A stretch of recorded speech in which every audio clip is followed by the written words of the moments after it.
table's not big enough to have that stuff on there.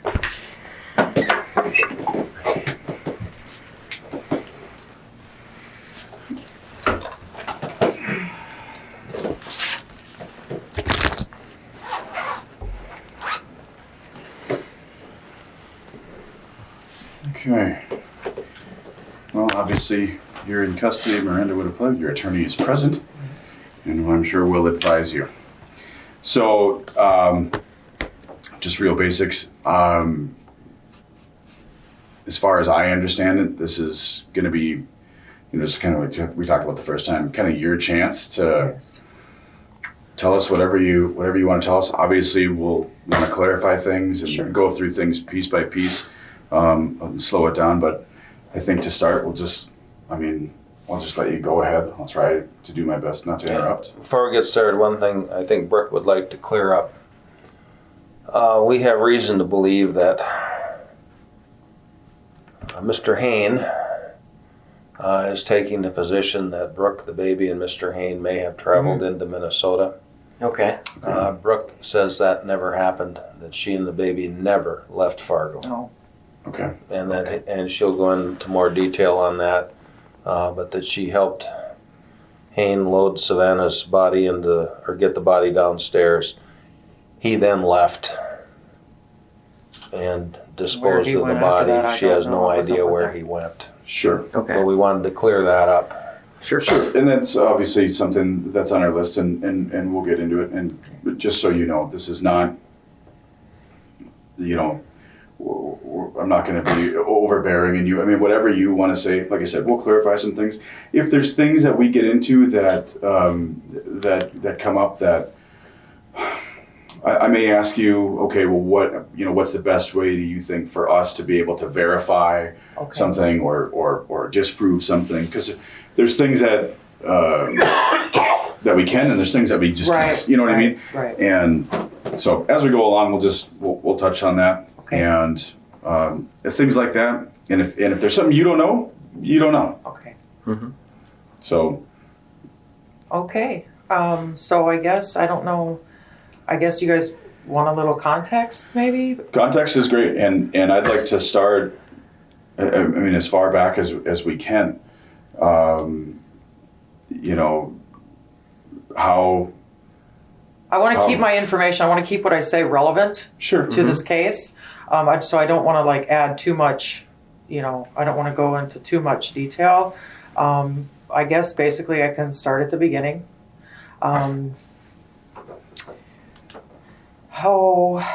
January, February, I believed that I was pregnant. Hindsight being what it is, it must have been one of them situations where, you believe it, you want it so bad that I don't know, my body started responding like I was pregnant.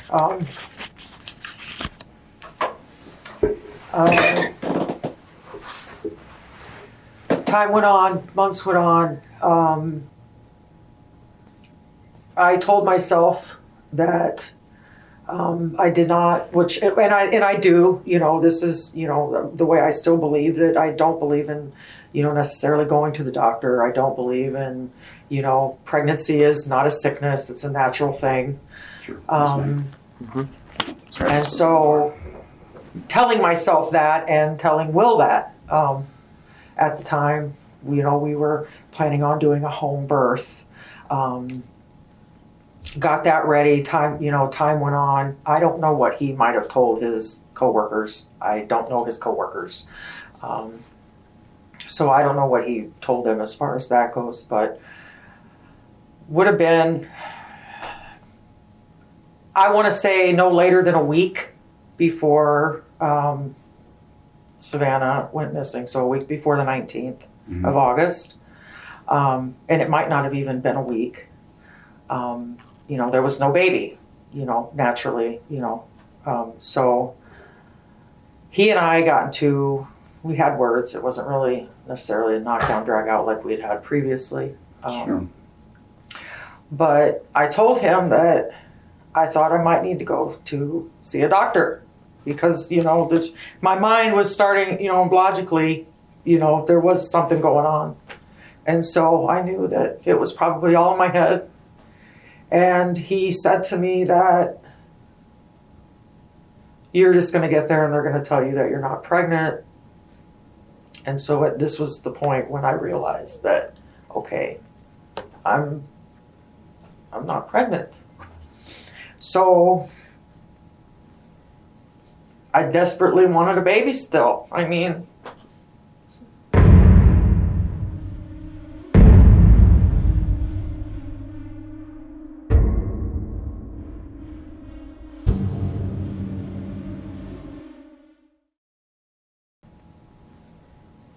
I desperately wanted a baby still. I mean,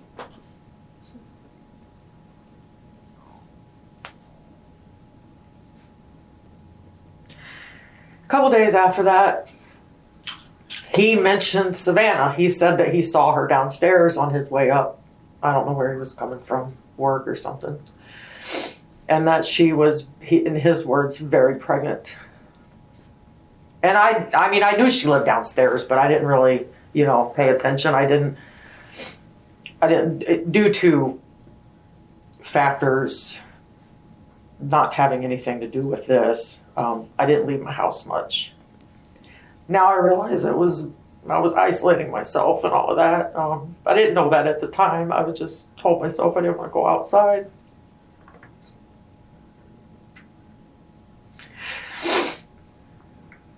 And then that Saturday, I did go down and get her, and I asked her to come up for reasons that I stated for the sewing. And I told myself that I was going to confront her. And I'm looking at you because I lied to you, and I feel really bad that I did. That's okay. No, it's not, but anyway.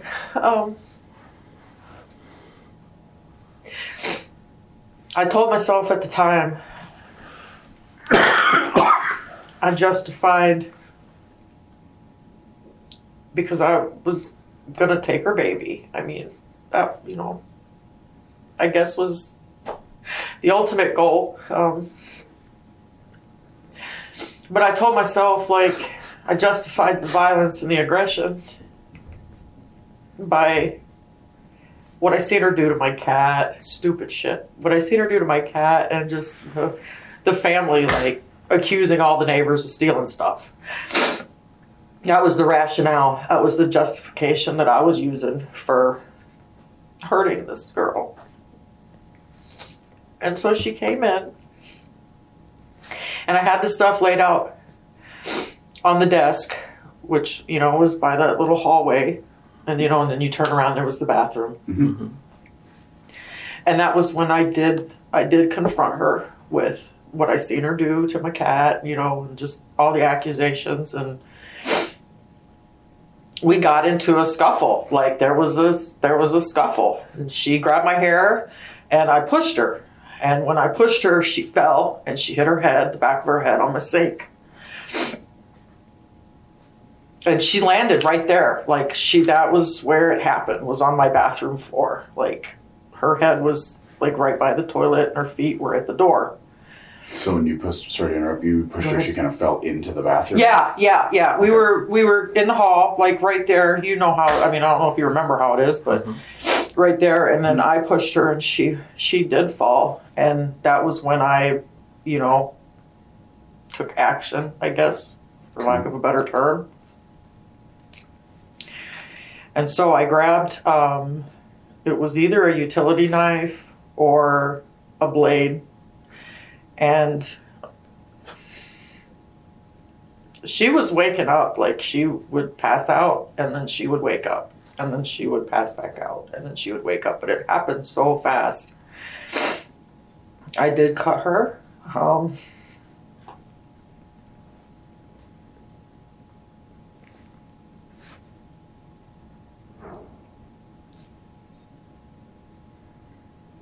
And I took her baby out of her.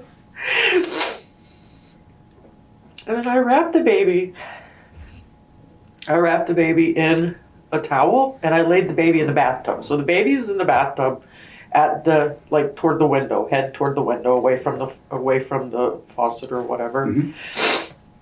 And Savannah is still laying in the same spot where she was. Head by the toilet, feet by the door. And I don't know how long it was, like, I wasn't timing it. So I don't know how long it was from when she came in to our confrontation to when, like, the baby was out of her and in the bathtub. But at some point, very shortly after that, Will tries to come in the bathroom door, but he can't get the door open because her feet are there. So he opens it a little bit and he sticks his head in the door and she's laying there and he goes, what the fuck are you doing, or something like that. And at this point I'm sitting beside her and she hadn't woke up, like she hadn't come conscious for a minute or whatever. And I honestly didn't know if she was dead at that point or not. All I know was that she had been coming in and out of consciousness. Like she was not dead when I cut her baby out of her. And I looked at Will and I said, please help me. I was sitting on the floor next to her and I was covered in blood. And he shut the door. And when he came back in, I moved her legs out of the way so he could get in.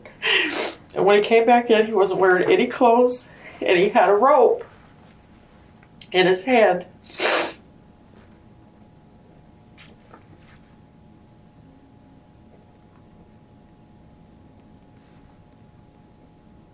And he's like, is she dead? And I said, I don't know.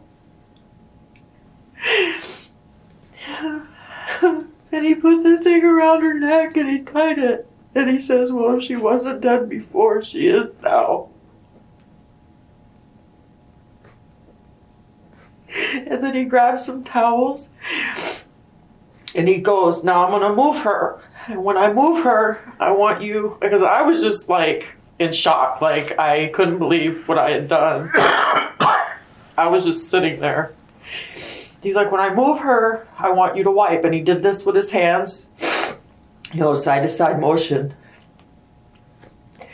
And so he moved her a little bit, he lifted her up and then I cleaned a little bit. And then he lifted her upper body and I cleaned a little bit. And then he told me to take the baby and go in the bedroom and take care of the baby. There was no, this is our baby, this is our family. That's a bunch of bullshit. That never happened.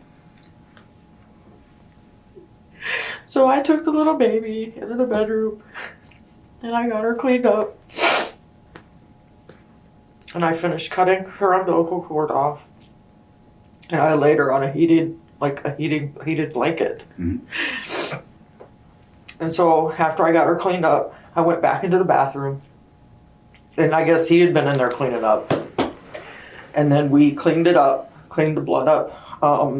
I had some Fabuloso, an all-purpose cleaner. Mm-hmm. And I just, sprayed stuff down, wiped it up, sprayed it down again, wiped it up, put it all into a black trash bag. And then I got in the shower and he washed me. Like, I couldn't, do anything unless, I was directed at that point. I was out of it. Like, I was not even... You can't be with it if you're going to do some shit like that. So he got me cleaned up. Oh, let me back up. After I got the baby cleaned up, and before I got in the shower, Mr. Greywind knocked on the door and wanted to know, where Savannah was. And that was when I told Mr. Greywind that she had left. I'm amazed that he didn't notice that I had blood all over me because I hadn't changed or cleaned up myself yet. And then after that was when I got in the shower. Will cleaned me up, made sure I didn't have any blood on me. He got in.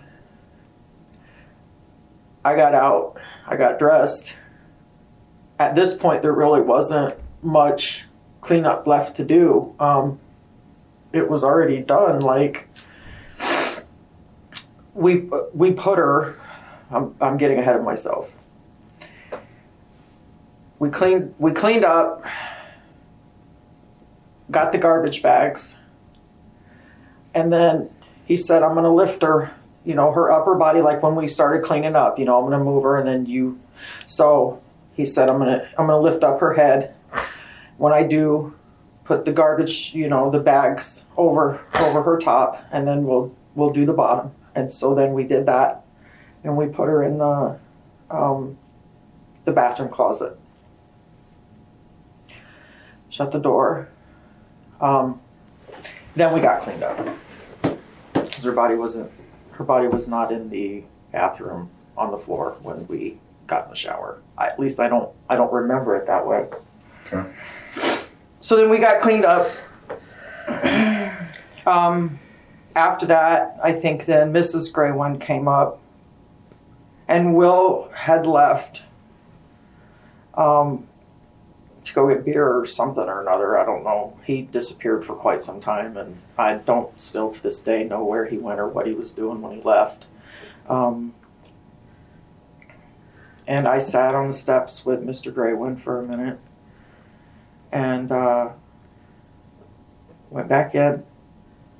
And then at this time, the bathroom was pretty much cleaned up. Savannah was in the closet. The baby was in the bedroom. And then, I don't remember what time it was, but Fargo police knocked on the door. And then they come in. I let them in. And they asked me, you know, when did she leave? What kind of mood she was in? You know, and I lied. And they left. Well, he looked around. He said, "You mind if I look around?" And at this time, he didn't look in any closets. There was really no need for him at that point to look in any closets. And he looked around. Will was in the bedroom. The baby on our bed, there was his pillows here and then my pillows. And the baby was right there in between the two pillows. He was sitting on my side of the bed, drinking a beer. And I don't remember which officer it was, but the officer came in and, you know, he said something to the effect of, "Well, you're not Savannah, are you?" to Will. And Will was like, "Nope, I'm not Savannah." And then the officer left. And then a couple hours later, he knocks back on the door and, you know, lets me know that Savannah's mom wants him to check the closets. And he comes in, and I think he's like, you know, "If you have any weed you want to put away or anything else you want to put away, we're not here for that." So Sure. Then I went to the bedroom, put my weed pipe away, and, you know, made sure all that was cleaned up. And then he comes in. I didn't have any closet doors on my bedroom closet, so naturally there wasn't anything, you know, he'd look in. And I don't think he looked in the bathroom. I mean, we had the boxes. She was in the closet, and there were some few boxes, you know, a couple small boxes in front of her. So like, if you took like a cursory glance in the bathroom closet, you weren't gonna see like a body. Like her legs, the way that she was laying was, you know, her head was toward the bathroom door, and her legs were kind of up a little bit up against that little, like the access point for the plumbing. You know what I'm talking about. Yep. Her legs were up against that. So, and I think they were kind of bent at that time as well. So, I don't remember if he did, but if he did look in there at that time, he probably wouldn't have seen anything. And so then they left. And then I kept saying to Will, you know, "I want to take the baby downstairs. You know, do you think we should call the police?" No, don't do that. Don't do that. They'll forget about her. That's what he said. And so then Sunday,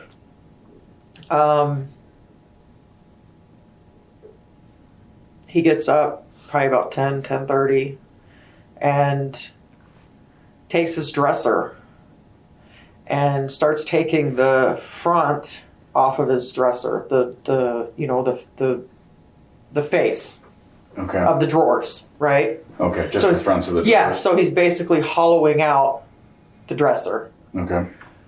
And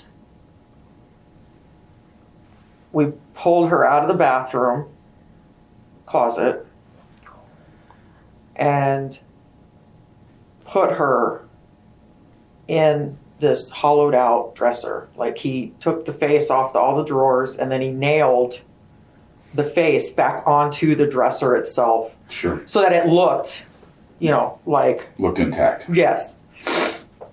And so we put her into this dresser and then he nailed all the face of the dresser on to the dresser itself. And then we just stood the dresser up. And a couple hours later, that was when you and the other police officer showed up and looked more thoroughly through the apartment for her. The baby was still in the same spot in the bed. In the bed. And I don't think you even came into the bedroom. I think I did, but I looked in the closet. Right. So the baby was still in the bed. Every time the police came in, the baby was in the same spot. Like that was where she stayed. And then he got like really drunk that night. And he's like, we got to move the body. And I was like, well, okay. And he said, I'm going to go to sleep. And I hadn't slept like since this happened. Like I hadn't slept at all. And he's like, I'm going to go to sleep and you wake me up at about 2:30. So in the morning, and this would have been early Monday morning. And I said, well, okay. So at about right before I woke him up, so 2:15 or whatever, I went outside and I looked around and everybody looked like they were sleeping and it was quiet. And I got the truck unlocked and then I woke him up and helped him carry the dresser with Savannah's body in it to the truck. And we had discussed what to do with her. And I told him, please don't put her in the water. I don't know why. I just didn't want her going into the water.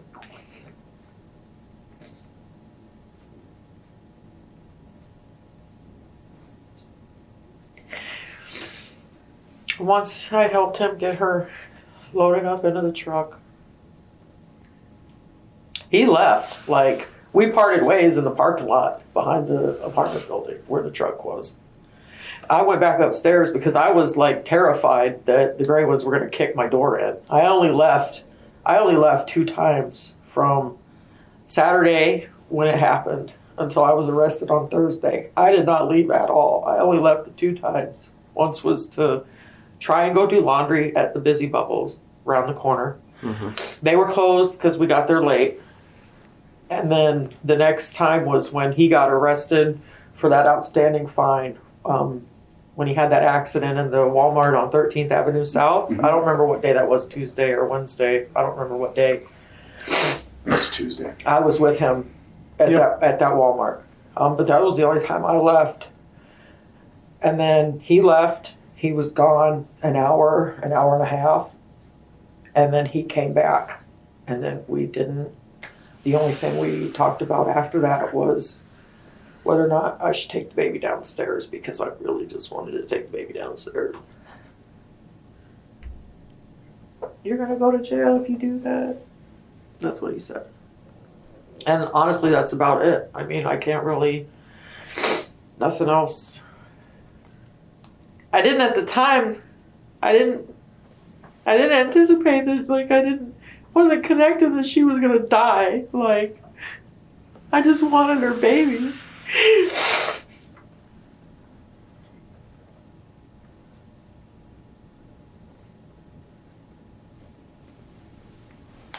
And he knew I wasn't pregnant. I mean, he might have known like I did, like in my deluded state, that, I wanted a baby so bad I had convinced myself I was pregnant,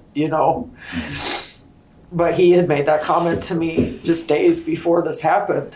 And then he said, well, I saw the Greywind's daughter, because I didn't know her name. I saw the Greywind's daughter, and she's really pregnant, and that was what gave me the idea that, hey, I can just have her. It's fucking insane. Why do you think William told you that? Told me that Savannah was very pregnant. Mm-hmm. I don't know. I don't know.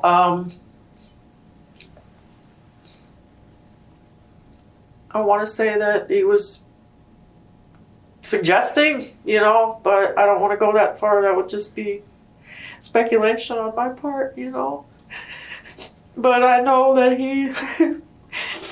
I don't know, he's got his own issues, so. And I don't want to, speculate or attribute things that I don't know to be fact. I just know that I was not consciously trying to keep in a relationship with him. That much I can tell you. It wasn't one of those situations, I was really ready to kick his ass to the curb. Yeah. But I can say that I wrote him a letter on his computer the day after we had that. So I can't tell you exactly which day. Like he said to me, like he indicated to me that he knew that I wasn't pregnant. Mm-hmm. I can't give you an exact day, but I do know that the day after that was when I wrote him that letter on his computer. So yeah, I mean. Saying what? Just talking about the argument that we had and, that I was trying to straighten myself out, and I was hoping that he was trying to straighten himself out because, we fought a lot over, principles and ideals and the way that things should be and versus the way that they were, so. Sure. And I just, want to accept responsibility for what I did and what happened. And Well, I appreciate you doing that. One, and just as you were talking here, I'm just observing and trying to think of stuff. And before I forget, when you say the truck, you're talking about the Jeep? yes, Okay. yes. Some people call Jeeps trucks, some people don't. So, I'm just trying to think here because the day that I was in your apartment, Yeah. where was that dresser at in that apartment? It was in the bedroom. It was in the bedroom? Just right inside the door, yeah. Kind of where the laundry basket was Yes, later. exactly where the laundry basket Okay. was. What was the dresser look like? Is it a tall or is it? It was more tall than it was broad. Okay. It was brown, wooden, not very well made. It cracked several times trying to get it down the stairs. Oh, yeah. So, yeah. How many dresser or drawers would there be? At 5, I want to say, because there was more than 4. It was taller than that. Okay. And But deep enough to fit a person in. Obviously, yeah. Yeah. That's where she was at. okay. And do you know where that dresser is now? Did it ever come back? I have no idea, no. Okay. No. And it wasn't in the truck, so.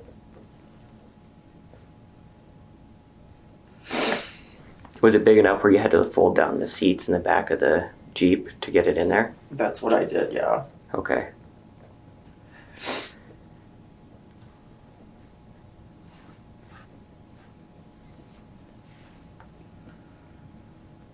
Yeah, and then when we put her in, we just lifted the hatch on the truck and tilted the dresser back, up against the bumper like. Mm-hmm. Oh, and then sure. and then she just slid in.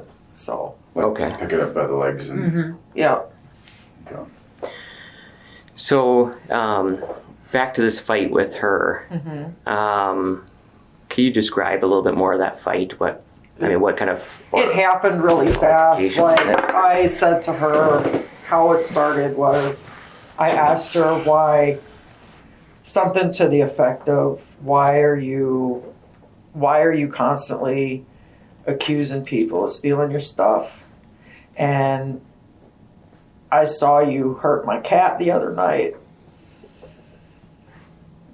What is that? What's the cat situation? A couple of days before this happened, I was taking Will up to the beer store to get more beer. And on our way back in, and she didn't know. I mean, I'm pretty sure that she didn't know that that was my cat. But there had been a cat that belonged to the neighbor above them that was, peeing all over the place. But my cat was an inside cat, and she was a kitten, and she accidentally had gotten out. And as we were coming in, Savannah was coming in at the same time, and I seen her take my cat. And she slugged my cat. And then she went and she shut both entries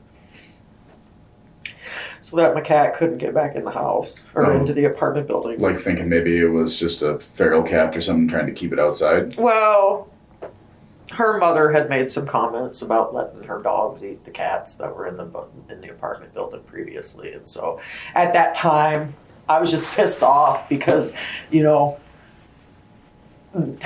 was constant. Like, they weren't neighborly. The only time they ever knocked on my door was to accuse me and all the other neighbors. It wasn't like they were singling me out. Right. And then when I seen her do that to the cat, so then that was how, I asked her why was she constantly accusing people of stealing her stuff? And then I confronted her with the cat. I said, I saw what you did to my cat. And she said, oh, no, that wasn't me. That was my sister. And I said, no, that was you. And then that was when she was like, what, bitch? And she grabbed a hold of my hair, and then I pushed her. And that's basically it. I mean, that was the gist of the argument that was had, Like I say, though, hindsight being what it was, But that was just a damn excuse. well, I understand that. That now it's a little obviously clearer for you to see that you're just trying to justify these Right, things to that's yourself. exactly, That makes sense to me. The plan when you went down to her apartment was to get her to your apartment to facilitate getting the baby. Getting the baby, yes. And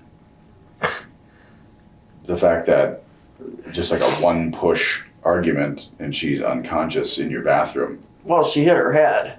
Right.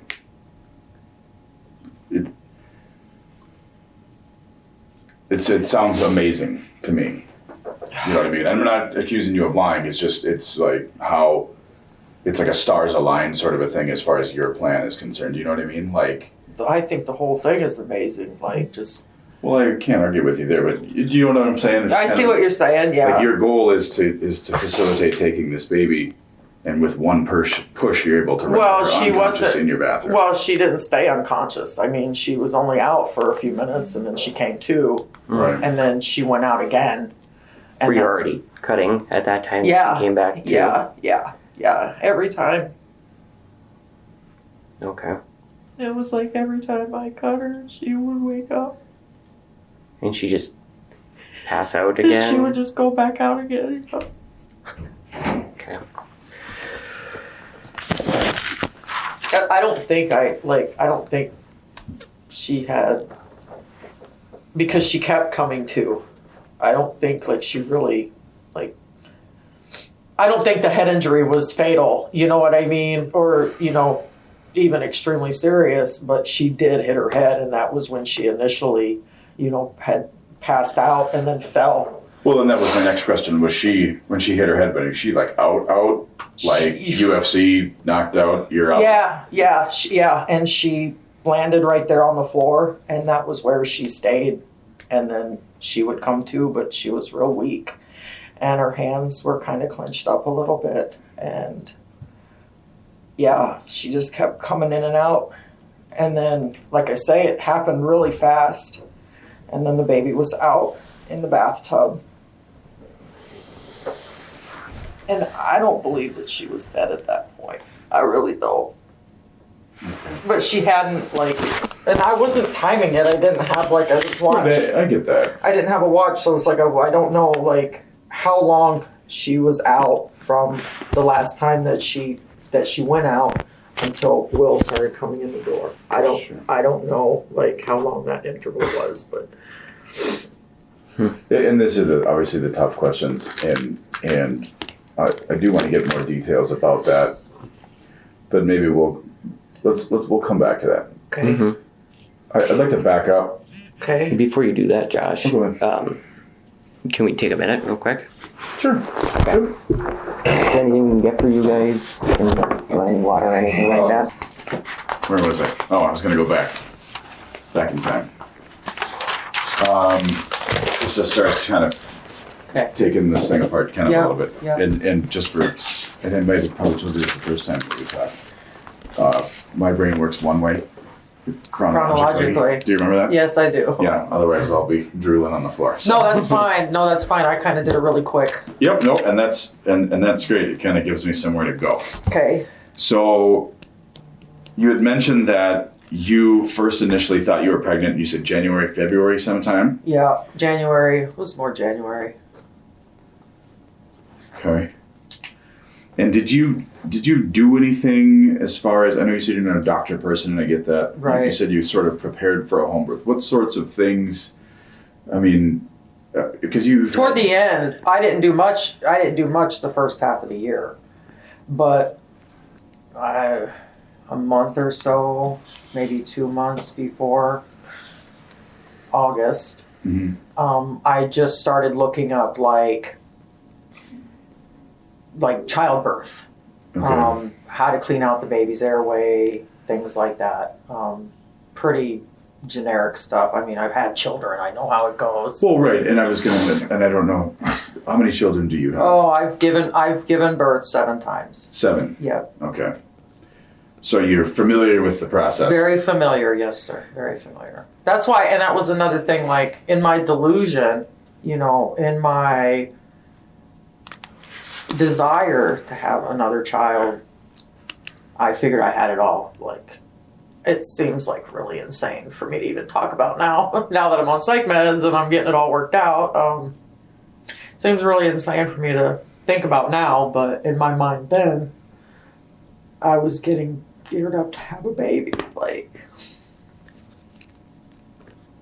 stupid. But yeah, just your basic, cutting the umbilical cord. Sure. Things like that. Just really generic stuff. Because there's things like, that I'm sure or can assume that we know. You talked about, internet search history and all that. Yeah. And I think there was books and things in the apartment about having babies, or I can't remember if you or maybe Will told me this. I think it was Will that there was some mention of that. Basically, you made yourself into you could have taken the doula test. That you were prepared for a home birth. Well, I don't know if that was you or Will. My knowledge about childbirth comes from giving birth to children. From experience. So anybody with any kind of knowledge of having a baby could probably take a doula test and pass it. But, well, yeah, and that was my own words. Right. So I mean, as far as that goes, I was confident that I could give birth at home. Okay. Unless there was some kind of issue, and then in which case it seems really crazy to talk about it now, but in worst case scenario, if something went wrong, then you call 911, so. Sure. But I don't know. So many things happened the end of last year and the first half of this year that I was like, not at all with it. Like, I don't know. I can't give you a cut and dry answer as to my state of mind or what I was trying to do or. Well, and Brooke, I'm not, and I understand all of that. No, I'm just trying to Will was dead set on selling drugs. I was dead set against it. he left several times. I was trying to get him back. You know, that much is true because he was just hanging out with some really bad people. Sure. In March, I had Clay County knock on my door looking for him. I lied about him being there. I told the police it was him, it was Clay County detective and social service from Clay County. He hid in the bedroom. I told him he wasn't here. You know, well, where is he? I don't know. He might be over in Moorhead somewhere. Well, we checked there. He's not there. It's like, well, I don't know. When they left, I confronted him, and he came clean about molesting a girl. Going back 2 years before that, I caught my 12-year-old son molesting my daughter. So my state of mind, Bunch of stuff going on. holy cow, like, I should have just checked myself into prayer and called it a day, you know? Sure. So, I'm sure a lot of shit happened, you know, that I'm leaving out, that I can't account for, Sure. or whatever.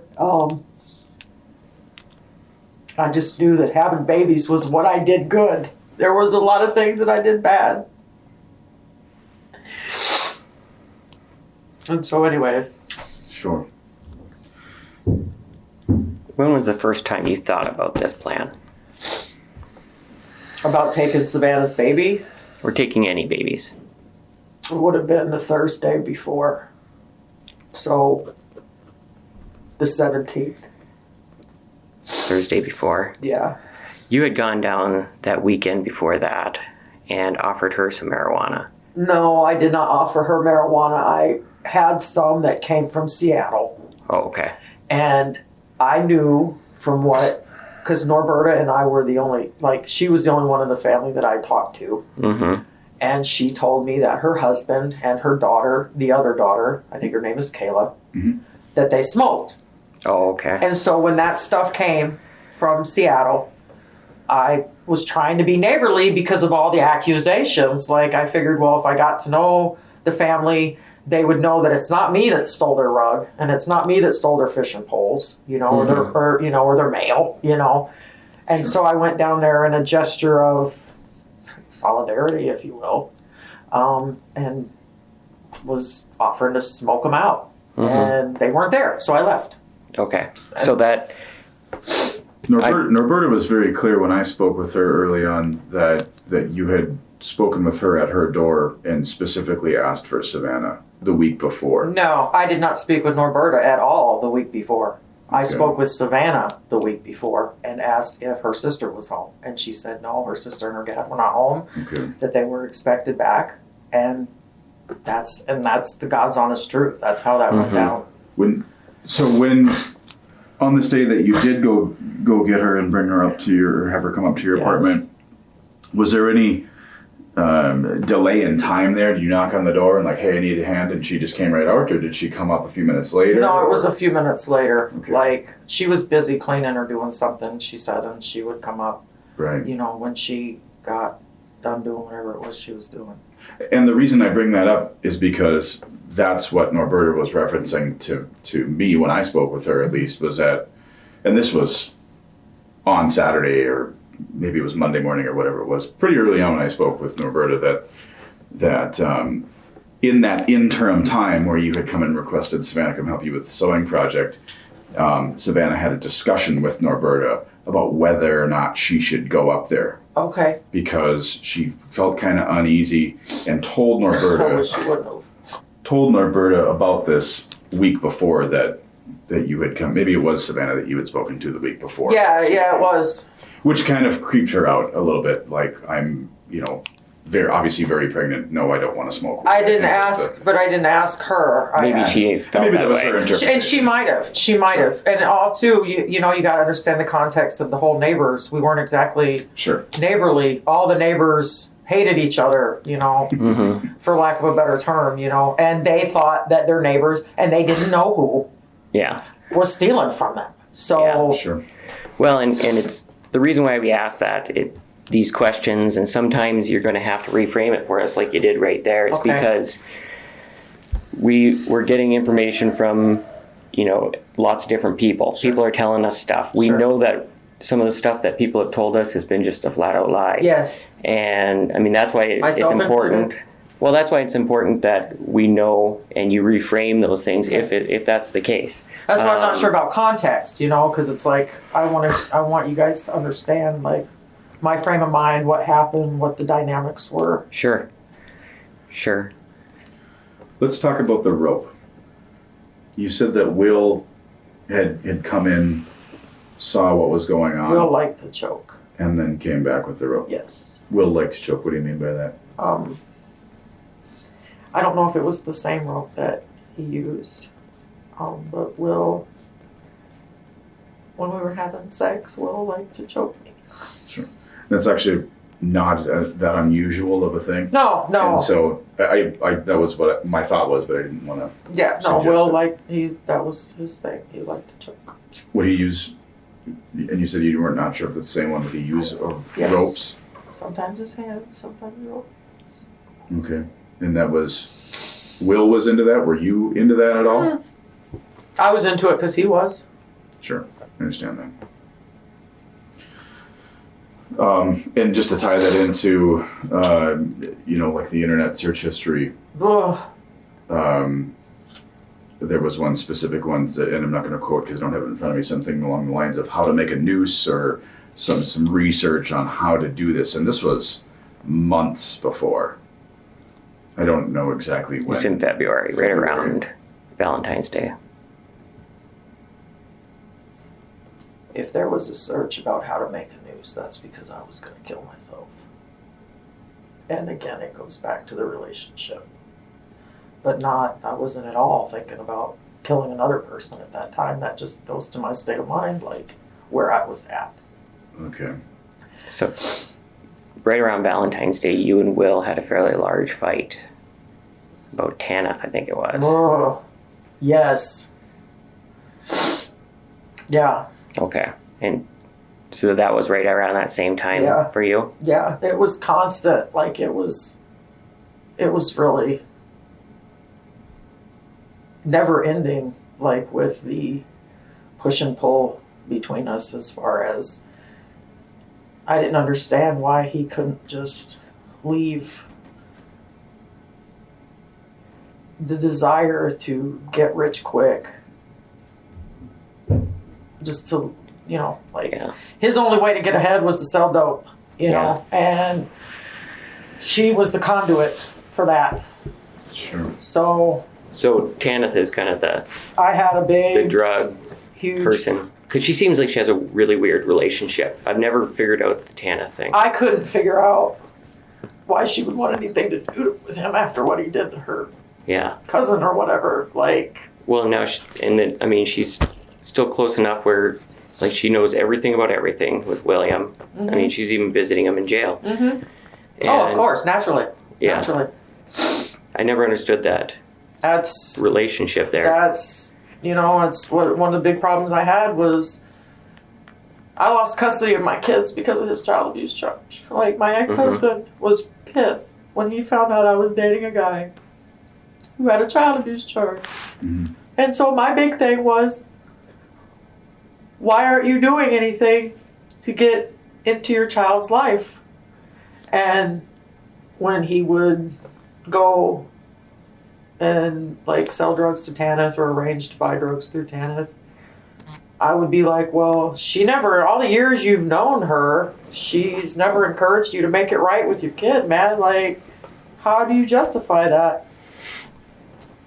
So, but for me to go into detail, like, I only know what I know about his weird relationship with Tanith. Like, that's probably a whole 12-hour conversation. Oh God, yeah. Oh yeah. With him, because I don't know. All I know is that whenever I got tough about responsibilities and doing what you needed to do to get your life together, he would run to her. So Okay. So that kind of explains the search in February. Now, there were a couple other searches that were located in regards to, like, how, and I don't have direct quotes in front of me, but how long can a mom hold her breath and the baby still survive, or how long does a baby survive without injury. Yeah. That was a search for me. That was when I thought I was still pregnant because of the choking. Like, he was choking me when we were having sex. And so I was worried about it because this guy, and there's a lot I'm not saying, as far as some of the things that he would talk about. Like, he talked frequently about killing a woman. Like in a fantasy sort of way, like a Yes. sexual fantasy sort of way? Yes. I don't know if it's related to his involvement with what happened to Miss Greywind. But I do know that the whole year that's what he talked about. Like, that was his thing. Mostly Sure. when he was drunk, which was whenever he wasn't working. And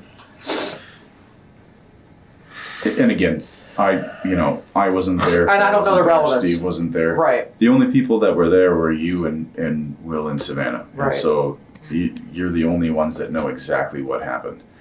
And like I said, when we first started, there's things that we might be able to prove or verify, and there's things we Right. might be able to disprove, and there's things that we probably won't. Right. And so it's difficult for us when we hear, especially in a case like this where there's so much periphery talk, Yes. you know, Yes. mud in the water as far as I'm concerned, most of it. But, when we hear different things from you, then we hear different things from Will, or if there's evidence or seen things that suggest a totally different thing. And that's all we're trying to do is trying to land. And I understand this is very traumatic for you as well. You were clearly having a difficult time. Oh. And so there's not things that are, you weren't taking notes and you know what I mean? Yeah, I know So, what you mean. and that's all we're trying to do here, Brooke, is trying to work through some of this stuff, because there are, as Phil alluded to, in my recollection of the internet search history is even more specific to the point, if the mom dies, how long does the baby live? I wouldn't know. There's a lot of timing type Google searches, like, you know what I mean? Like, how much time am I going to have? If there is anything like that, it was not specific to Savannah. Like I said, the Thursday before this happened, I was driving around town looking at pregnant women. So it wasn't like I singled her out and planned to kill her and take the baby. Well, and I'm not suggesting that. I was not right in the Savannah. head. It was hard because if I had had family or someone who really cared about me to see the state I was in and maybe give me some help or know enough to get myself some help, this whole thing could have been avoided. Well, I agree.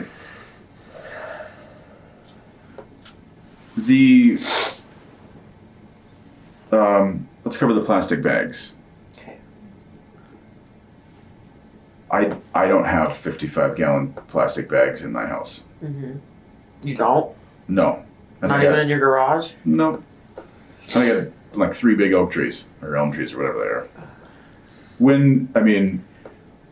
And just to be blunt about it, the fact that you had a lot of these large trash bags in a very small apartment, and again, I put the detective filter on, makes me think as a detective that Sure. this was more planned out than what you're saying it is, No. to be blunt. No, it wasn't. So do you know, and just to follow that up, I apologize. Go ahead. Do you know when those bags were purchased? Did you purchase those bags? Did Will purchase the I bags? don't honestly remember if I purchased them myself. It was in a normal get to the grocery store. It wasn't anything that I do know that I had been like trying to become more organized with my paperwork. I had a whole lot of schoolwork that I was holding on to that I wanted to not put in a clear bag for, just for identification. They tell you Sure. not to put, whatever, your identification and garbage in case people go through it. I couldn't tell you when I purchased, if I purchased, where I purchased.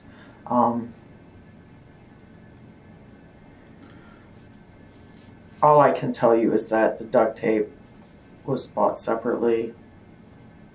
That I do know. Why was that purchased? When Will seen you standing outside, Mm-hmm. he left. And when he came back, he had duct So tape. Will actually saw me. Yeah, Where was Will at when I was there? looking out the window. Oh, before you came up, he was looking out the window. Oh, okay. Then he left. Oh, so he must have gone down the backside. Yeah. Then. Yes. Okay. Yep. And through that little hole that was in the fence out back. I don't know if you guys. Yep. Called it Narnia. I think he Yeah. called it. Yes. Yeah. And And when he came back from that trip, he had duct tape. Yes. had you guys ran out of duct tape when you were wrapping up Savannah? Is that why? No, she didn't get taped up until she wasn't taped up when we first put her. Like we put bags on her Mm-hmm. the day that it happened, Mhm. but then before she went to wait a minute, he had to have purchased the duct tape before because she was already in the dresser when you came up, Mm-hmm. and we didn't take her back out after she was in the dresser. So he had to have purchased it either Saturday night or Sunday afternoon. Okay. And I do know that he purchased it at the Ace Hardware store. So, I mean, as far as, like you said, some things you're going to be able to prove, some things you're not going to be able to prove. Some things we already know. Right. So, you know.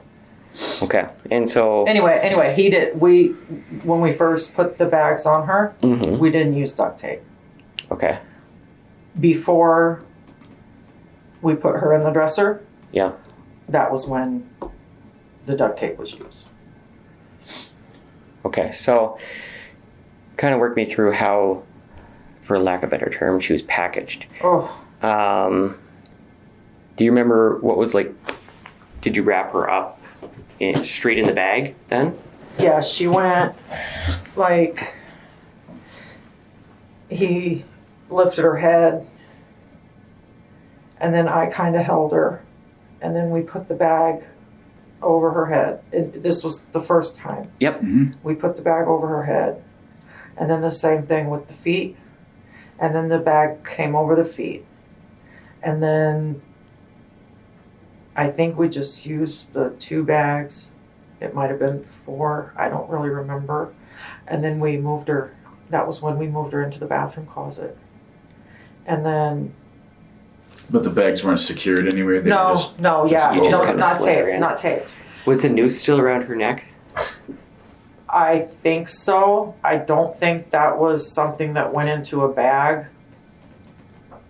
I don't remember though. I mean, I'm pretty sure it Like- was. like a cleanup bag, you mean? One of your you Yeah. talked about. Yeah, with Okay. the bag that The the towels towels and and stuff. stuff went in. Mm. That I don't think it went in there. I think it was still on her neck. Like I don't think that came off. So William, after he tied it, Oh, like was it tied and then just remained tight, or how I was this honestly tied? I didn't.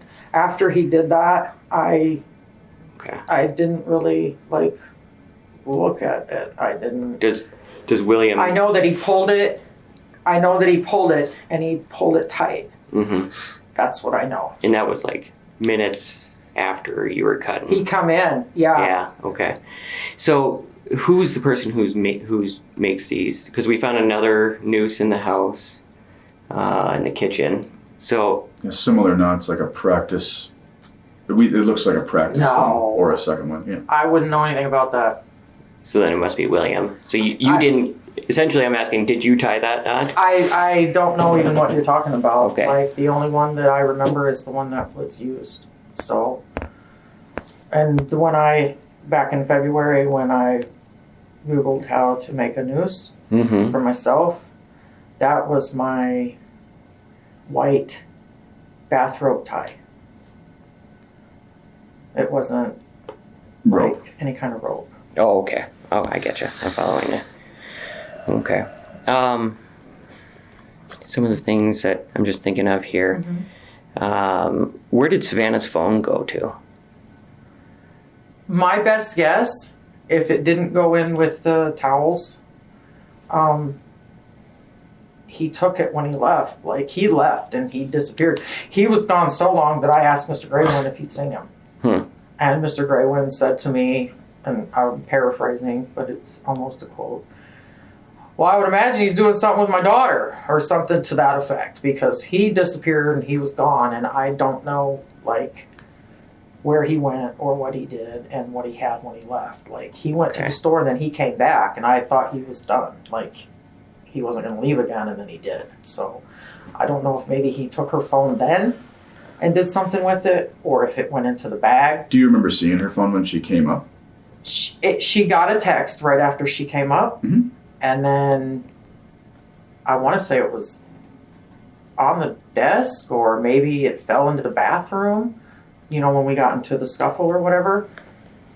But the phone, I don't know. Like, I would be speculating. Like, I would be guessing. I'm just asking if you remember Yeah, I seeing her, don't because I don't. She specifically- wasn't wearing anything that had any pockets or anything. So I know that when she came in the She would door, have had it in she her hand. had it in her hand. And as far as, like, if it fell on the carpet or if it was in the bathroom, but you don't know what ultimately happened. no, I could not. I didn't see it. Like, I was out of it mentally. I didn't know, like, where it went or Yeah. what. Can we talk about the knife real quick? Oh, Now, where was the knife? She goes down on the floor. Where was the knife at that point? I went and got it, and I want to say that it was either in my desk or on top of the fridge. Your desk, is that the desk in the room then? Mm-hmm. The desk, no, it was in the living room. Like, when you go in the door, there was a chair to the left, Oh, okay, and sure. then a little desk. Sure. I want to say it was either on my desk or in the drawer, but it could have been in the kitchen. I mean, all I know is I think it was in my desk. Okay. Pretty sure it was in my desk. And then, you already had the knife attached to it at that point? You didn't have to attach a knife to it? No, Because it has interchangeable blades, correct? I don't remember if I used that or if I used my utility knife, like my Stanley. Mm-hmm. I thought I used my Stanley, and that already has a blade in it. You just push the lever up and the blade comes out. So And do you know what would have happened to that? it would have gone in with the towels and The trash and the things. cleanup, yeah, everything else. Just my scratch here. You talked about taking the baby into the bedroom, and then you cut the umbilical cord in Yes. your bedroom. Yes, So the umbilical cord cut to remove the baby, yes. and then there's some distance or some length of it. Yeah, it was probably 4 inches maybe Okay. left On the baby. on her, yeah. Okay. And that was what I cut, and I used my scissors for that. And I think when I got done with them, I put them in my dish drainer. Oh, with the scissors. Mhm. What'd you do with the umbilical cord? Threw it away, maybe. I don't think I specifically put that in like a cleanup bag. Like, I think that might have just went to the regular garbage. Okay.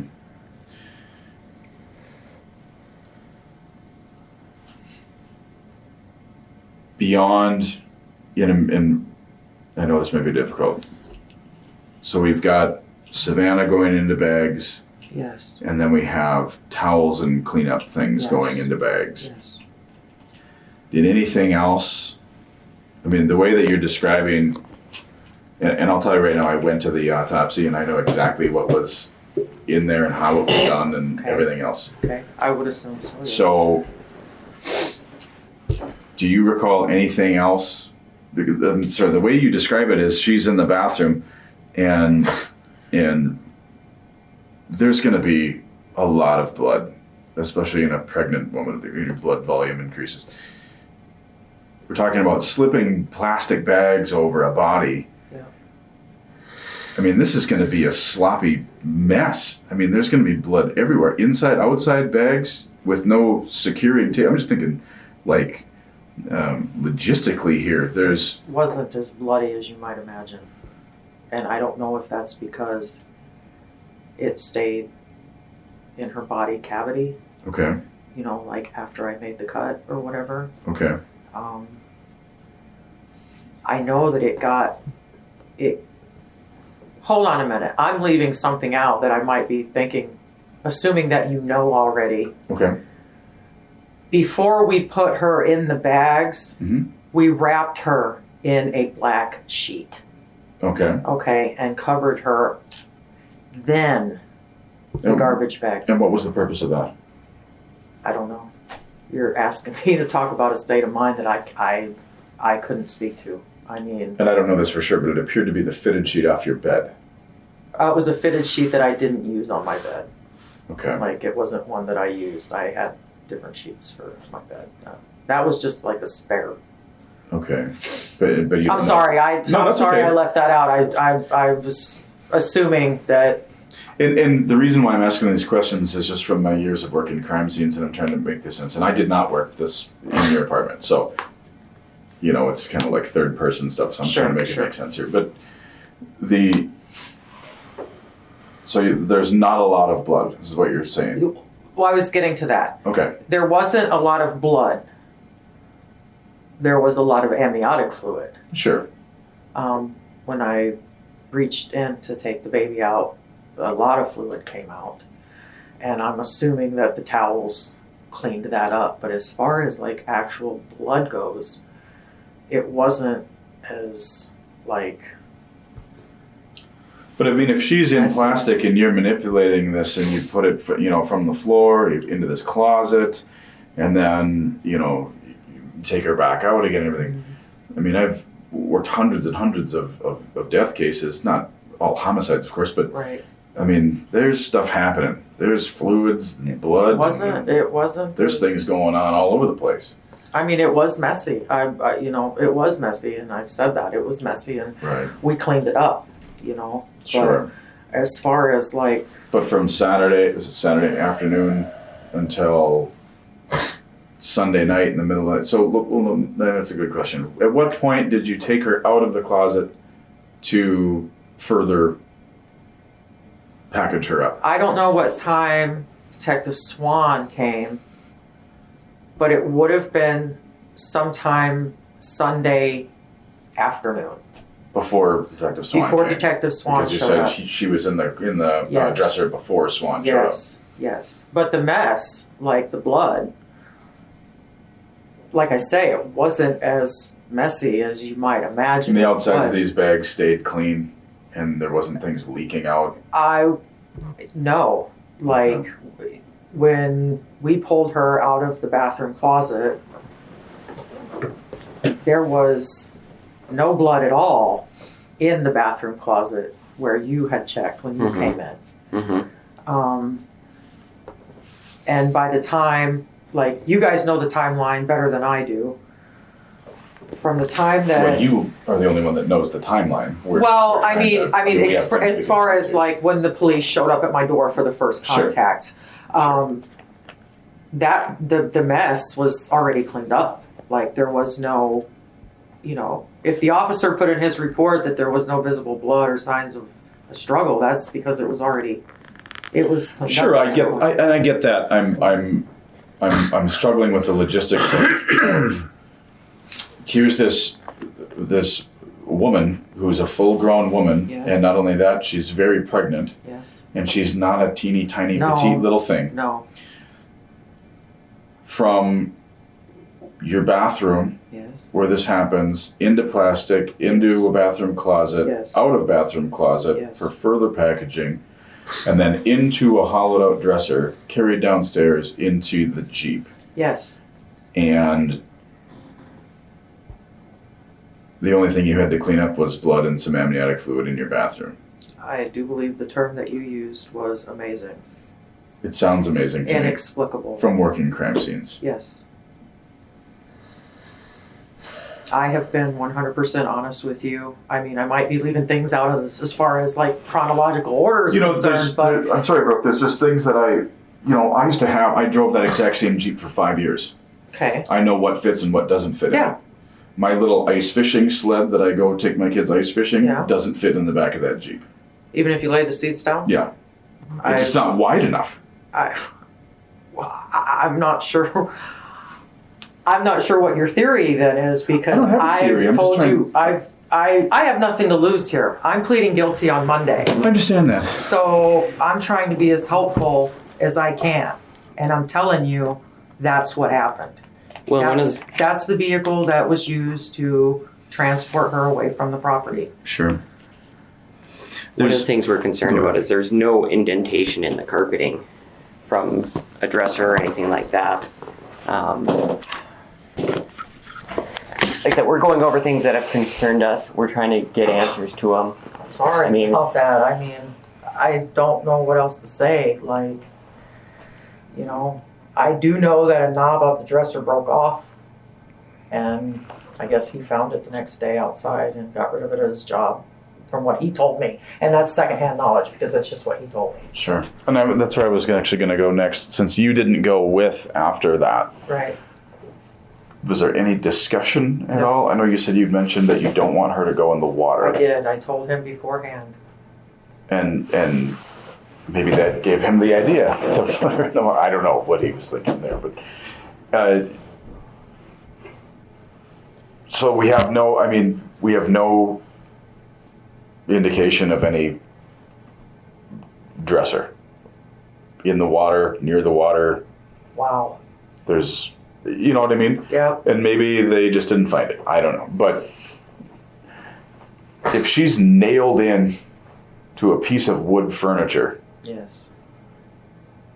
I have to imagine that we'd find some evidence of that. I just don't. Like I say, I know that it did crack on the way down the stairs, the dresser itself. Right.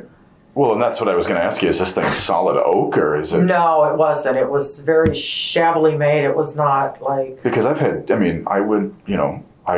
was in college once. I had furniture that was, $20 and you put it together yourself. And it's worth $20. Yeah, but it's white or wood colored cardboard. Yes. And you're certainly not carrying a 150 or however much Savannah weighed pound person in one of these things. All I can tell you is what I know, and I do know that after we slid her in. Describe this for me here now. So where are you in the apartment? Once he got done with the dresser, he did that in the bedroom, which is right, you probably have a better idea of location-wise, was right inside the bedroom door, just outside the bathroom. Okay. Right there in the doorway was where he hollowed out the dresser. And by hollowed out, you mean he took the front took all the drawers out and then took the fronts of the drawers out? Yes, he dismantled the drawers. Do you know how those drawers were attached to the fronts of the drawers? What is he using? Is he a screwdriver? I think it was just basically finish nails was what was holding it just together. tapping them out? Yeah. Okay. Mm-hmm. And then it was like kind of tongue and groove almost, the dresser itself. So it was The drawers slap, or- themselves, were just slid together. And then the front was basically finished nailed, I guess. Sure. After he got that done, I helped him pull her from, and that might be, you had mentioned ropes before. Mm-hmm. We did use ropes to move her from the bathroom closet to the dresser. How do you mean? And they were white ropes. I don't remember them being noosed or knotted or anything. I thought they were just regular ropes, but How do you mean help move her with like ropes? we wrapped, he had a rope around the upper half of her body, Mhm. and I had one around like her leg area. Mhm. And then that was what we used because he said he was worried about blood going from the bathroom to on the carpet. You know what I Sure. mean? Through. Yep. So, and that just now dawned on me that you had mentioned a rope being in the kitchen. I don't remember it being noosed up or knotted or anything like that, but I do remember that we did I just assumed that we put them in the dresser with the body. Like I say, I wasn't thinking straight. And where? And then we slid her because I remember there Right. was a screw in the back of the dresser, like just in the back of the dresser. I don't know why. And I want to say that it got caught on the garbage bag when we slid her in. So Okay. I'm trying to think, is there not a bottom to this dresser? okay, that's exactly what I was just getting ready to say. Okay. After we slid her in, he secured it, the bottom of the dresser, Mm-hmm. with some of the bottoms from the drawers. Okay. Because the bottom of the dresser is just the bottom of the bottom drawer. Yeah. So if you take all the drawers out, There it's was just no one. bottom. Right. So he took a couple of the bottoms from the drawers Sure. and slid it in for to close it off, I guess, so to speak. And then nailed the fronts on. Yes. Okay. And then we just stood the dresser up, and quite literally, that's where it was when detective came in with the other officer later that day. And had that dresser been in the apartment before? Yeah. Okay. Was that like part of your? Part In of the your room? furniture. Yep. Okay. Yep. And all the items that were in there, what was in there? Was that yours or his? It was or? his stuff, and it went into my dresser, my long black dresser. Okay. Again, I don't want to argue about it. I'm just No. trying to think of how No. heavy of a piece of furniture this would take to do something like this. Because even moderately expensive furniture, the backs of them, it's basically cardboard, especially the bottoms of the drawers and things. I mean, I've broken drawers in decent furniture with t-shirts. Right. You know what I mean? No, I get what you're saying. I totally get what you're saying. And Well, it's the then- same thing. It's that mixture of it's got to be strong enough to hold her and carry her Yet light enough, to fit in the Jeep. or small enough to fit in the Jeep, and light enough for you and Will to carry. Which is, again, it's I mean, tough, I it's can tough for give me you, to. when it comes to proving or disproving or whatever, I can give you dimensions. I mean, it was about, let me stand up. It was probably about, it might have been about yay tall, and you guys are guys, so you know better with like feet and inches. Just a and regular stuff. 5-drawer dresser height. Yeah, Sure. and then it was probably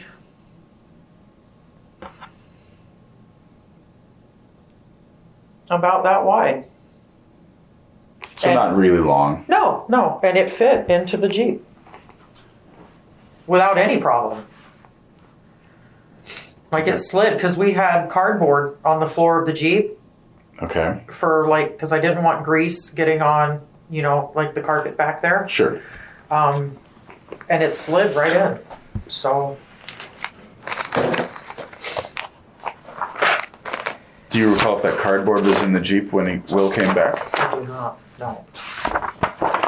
Nope. I could not tell you that. Okay. And you said he was gone for like an hour and a half. Yeah. So he came back at when, like 4 or 5 It was or 5? before the sun rose. Yes, it was before the sun rose and after the birds started chirping. I want to say he left at 3 and was back by, I don't know, 4:30. He wasn't gone very, like, it went by fast. He wasn't Okay. gone long at all. And is there any discussion at all between the two of you Not afterwards, no. He as to didn't. what happened? Nope, he didn't say. He might have said it's done, and that's it. There was no discussion after that. I think I should take the baby downstairs, you know. And at that point, I'm going to be completely honest with you. I was all, you know, I'll do it anonymously, you know, and this baby's just I'm trying to give you, you know, what I was thinking. Mhm. I'll just leave this baby on the doorstep and, you know, pretend Sure. like we didn't have any involvement, you know. One of the question marks for me. So Will comes home. Yes. Is that a normal time for William to come home? Was that agreed upon time for Yeah, William to that come was, home? yeah, it was a Saturday, so he. So it wasn't unexpected for him to No. be there at that time? No, not at all. Not at all. Do you think he kind of had an idea that this was going to happen at all? In hindsight, yeah, and in hindsight, I believe that was like part of the reason why he brought up Savannah being very pregnant. You know, like I say, I was ready to call the relationship off. I wanted to get help for myself. I couldn't stand myself for being with a man who had done what he did to that girl.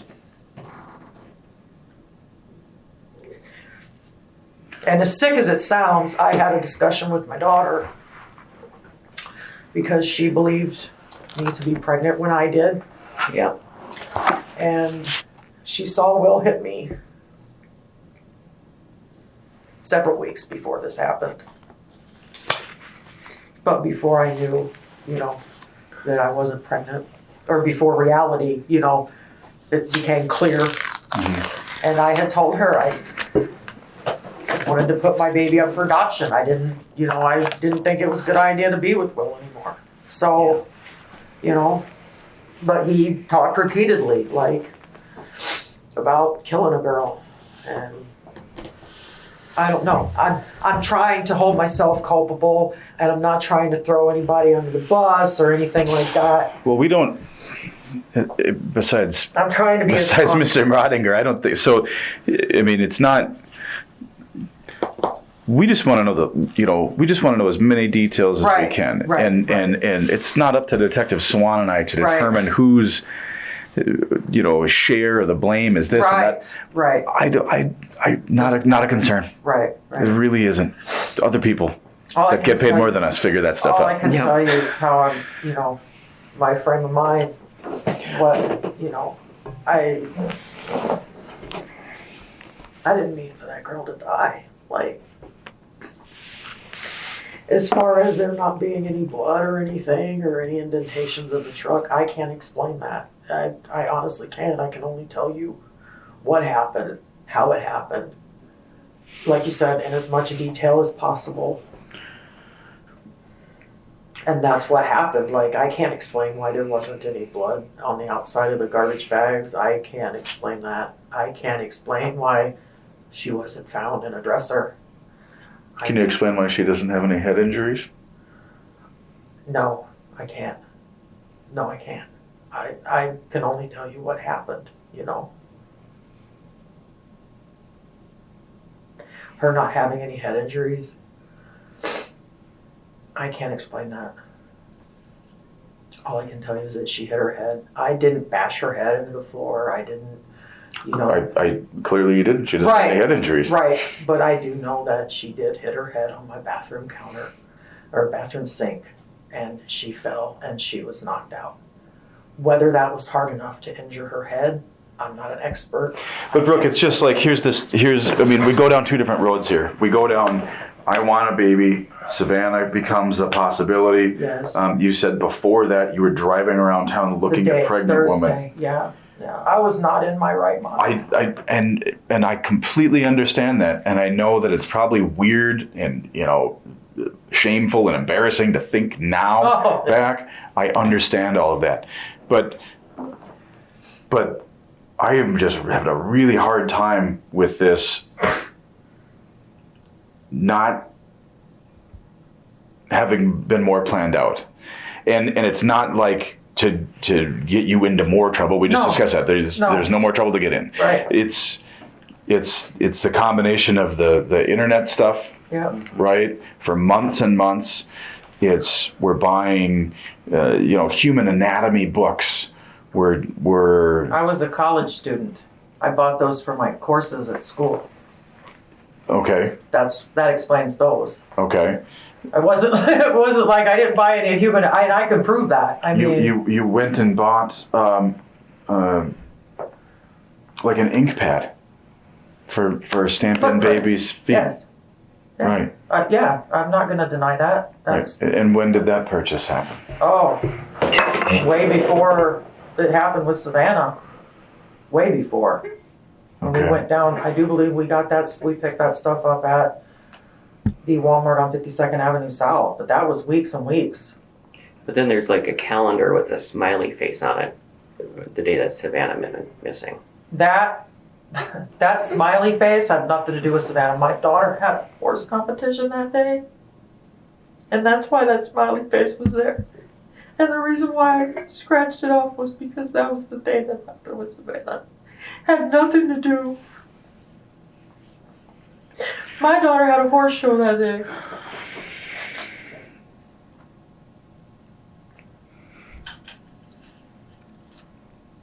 And I get that there's things like the book, like there's legitimate reasons for things that, again, we put the detective filter on things, and I can recognize that we do that. Okay.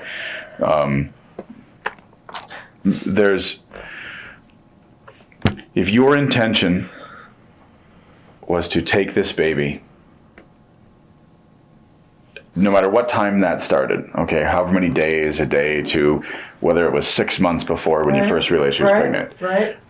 When you go down there and it's a ruse, come upstairs for this. Yeah. And your intention is to take this baby. Yes, sir. And then you go upstairs and she follows how much time later? 5 minutes, 10 10 minutes, minutes, 15 maybe, minutes? yeah. Okay. Not hours. No. Okay. I have to imagine that there's some. I mean, what are you doing in your apartment in this lull? Are Just you waiting for her. right? Doing other stuff. Washing my dishes or tidying up. I wasn't. But your plan is to take her baby, Yeah. I mean, yeah. and that's as far as the planning went. As far as that goes, yeah. Yes. And up until right before I confronted her with my ostensible reason why.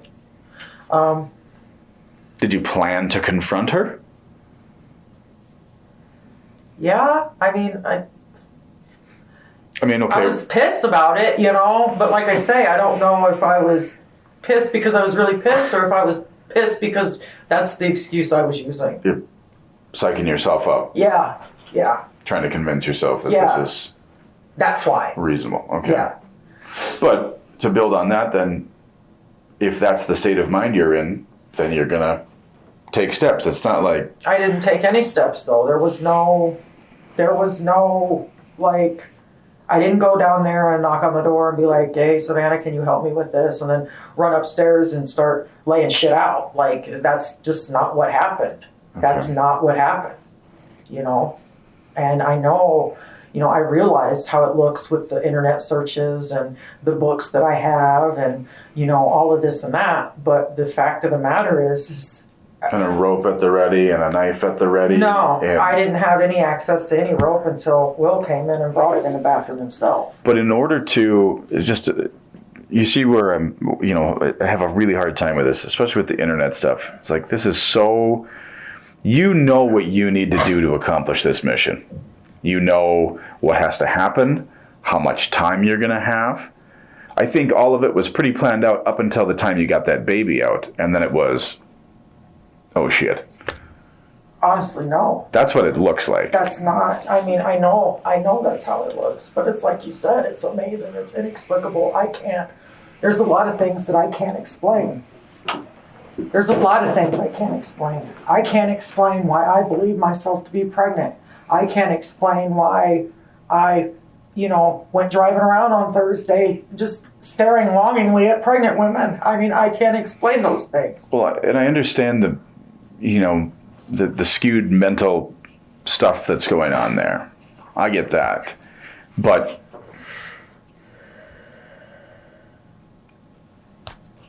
just like with Will and if he's talking about killing women, or if it's a fantasy, or if it's like he's got a violent sexual thing, right? Yeah. Everybody's got things. They've got, right? Yeah. Everybody does. We're human beings, okay? But there's a difference between the fantasy in your mind and carrying and then Absolutely. and then starting to do acts, okay? Absolutely. And we have a lot of acts here. Mm-hmm. So there's a disconnect between I'm thinking of these things are in my mind, I'm not sure, well maybe, and then you get more comfortable with it. There's a process there. But you had 55-gallon black plastic trash bags. You had rope, you had a knife, you had studied this process. No. And then when it comes time to put this plan into action. I agree with you, thinking about it, like thinking about having a baby, wanting a baby so desperately. But as far as actually going through with it and hurting that girl and taking her baby, that was not planned out. Like, it just happened. And it was like that fast. Okay. I think you mentioned it before. Tell me again, when did you, just for you, come to the realization that you were not pregnant? That I was not pregnant? It would have been the night that Will and I had that argument. And I couldn't tell you if it was a week or 5 days or, it wasn't much more than that though. About a week before. Yeah. Would you say that was a turning point in your mental state as far as being obsessed with having a baby? I mean, so from your perspective, you believed yourself to be pregnant and had planned on having a baby. Yes. For months and months and months. Yes. Yes. And you'd mentioned that. I was measuring myself. I was listening to a baby's heartbeat. I mean, it's insane. It's really insane. And then we had that little tiff, and he says, you know, basically, you're not pregnant. And that was when, you know, the switch, you know, the flip. Like, So he just stone cold, like you know you're not really pregnant, wait right? a minute. Oh, wait a minute. Could I not be? And then, oh, shit, you know, I made this whole damn thing up in my head, but at the same time, I desperately wanted a baby. Like, I don't know. I can't. Will desperately wanted a baby. It was kind of a mutual thing, you Sure. know? And I understand his perspective. I spoke to him for Yeah. a very long time, and his perspective is different, but arrived at a sort of similar conclusion Sure. as far as the feeling or the want of another child. Yes. And that makes sense too from Right. from his perspective, Yep. from what he went through, and so. You'd mentioned that I'm curious to know if you thought that Will didn't know or didn't think you were pregnant. Did Will not Would- think you were pregnant for a long time? Yes. Yeah. He, you know, like I say, I can't speak to what he told other people. I'm curious to But what he just told you. Just between he and I, he knew, for a fact he knew when we got into that argument. For a fact he knew. Because he's the one that told me. Like, I was off in La La Land, you know, daydreaming about having a baby inside my stomach. Mm-hmm. And he's the one that said, you know, slapped me in the face with reality, you know. Right. Look, bitch, you ain't pregnant, you know. And then it just went from me having a baby to me getting a baby, Sure. you know. But he said it with some confidence, is what you're conveying Yeah, to me now. absolutely he did, yeah. Did yeah. he say anything before about, I mean, in the weeks or months before about, are you sure? I mean. Yeah, I mean, every now and again he would allude to, you know, well, how come I can't really feel the baby kick? Or, you know, what was something else he would say? He mentioned not being able to feel the baby kick like he did with his other children. Mhm. And then my growth or something like that, how big I wasn't. Sure. But as far as, I mean, those were just implicated. Like, he never outright said, you know, you're not pregnant until that argument.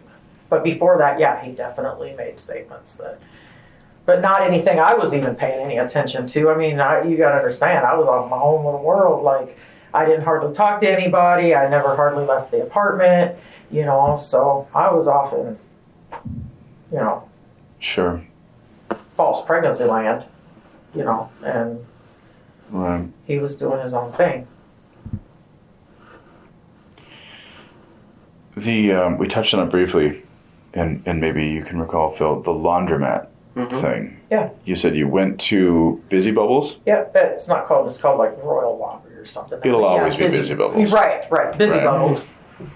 The legend of The Busy one- Bubbles lives. Oh, Yeah, no. Yeah. The one right by the house, or by the apartment there, right around the corner by the fire station, you know, over, I don't know the exact. Yep, right off of University. You know which one I'm talking about, North of though. Stavanger. Yeah. Yep, yeah. Okay, so Busy Bubbles.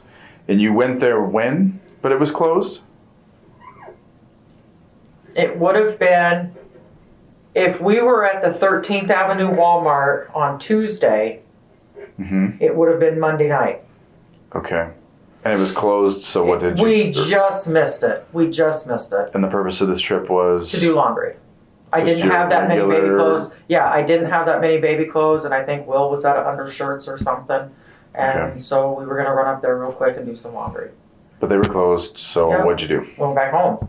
Googled. I think I Googled laundromats, and I couldn't find one that was open later than what time it was. Okay. So there might have been one way on the south side, and I didn't want to drive that far down there. So I was just like, well, you know, wear a Okay. junky undershirt, and I'll make do with what I have for the baby. And And the three of you were together? yeah, Okay. And so there was never, laundry didn't get done at all, No, correct? not that night. Okay. What It night was did it get The done? next night, when we got into the accident at the Walmart parking lot, and the night that Will was arrested for that outstanding fine. Okay. We we did laundry, same Busy Bubbles. We went and we did the laundry. And at this point, we were actually in his boss's work truck. Okay. Right. Because So, he'd gotten that like that day or something. yeah, that day. Okay. Yep, Yep. yep. He came home from work. We chatted, talked about, the news. And then I think he went down to the local holiday there on 12th or 19th and picked up a gram of weed. And then I think he might have taken a shower. And then we left and we went and did laundry and then went down to Walmart. When you searched that 24-hour laundromat, physically, where were you at? I was in the parking lot of Busy Bubbles. Okay. Any reason why your phone would show you at a different location? No, absolutely not. Nope. Other than my phone location was wonky, because a lot of times it showed me places I wasn't, and it showed Will places he wasn't. So, like, if you went down the street, it would tell you were at McKinley Park, and you weren't at McKinley Park. I'm assuming that you guys have better software than that.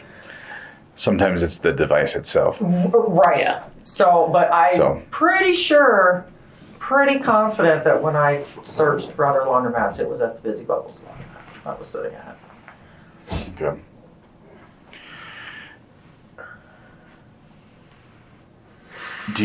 We talked about the rope that was Yes. around Savannah, Yes. and then there was a similar, the same, it's like, I don't know what you call it, barn rope, like hemp rope, or, thicker brown rope Okay. Yeah. that had similar knots that was in the kitchen, I think, kitchen drawer. Yep. Oh. Okay. And then you talked about ropes around when you dragged Savannah and put her in the Yes. dresser. Those were longer though. And that was a different rope, but rope nonetheless. Do you know where that came from? Have you No. ever seen that rope No. before? No. Like I knew, I obviously it came from a house or the apartment. You know what I Okay. mean? Like I knew it was in the apartment, but I don't specifically recall it being mine. I mean, it might have been something that Will brought into the relationship when we moved in together, Sure. but it was just Nothing that was sought out specifically. no. Okay. No. So just to recap, as far as items that were used, the only thing that I've heard you say that was gone out and sought specifically for this was the duct The tape. duct tape. Yep. Okay. Yeah. Everything else was. Hammer and nails for all the dresser work, all We that. already had it. Yeah. it's all that was in there? Yep. Yep. Yeah, I used hammer and nails for every damn thing. Like there was nails all over the place. Well, then I assume building roofs, Mm-hmm. hammers and nails are readily available to Will. Yes. Makes sense.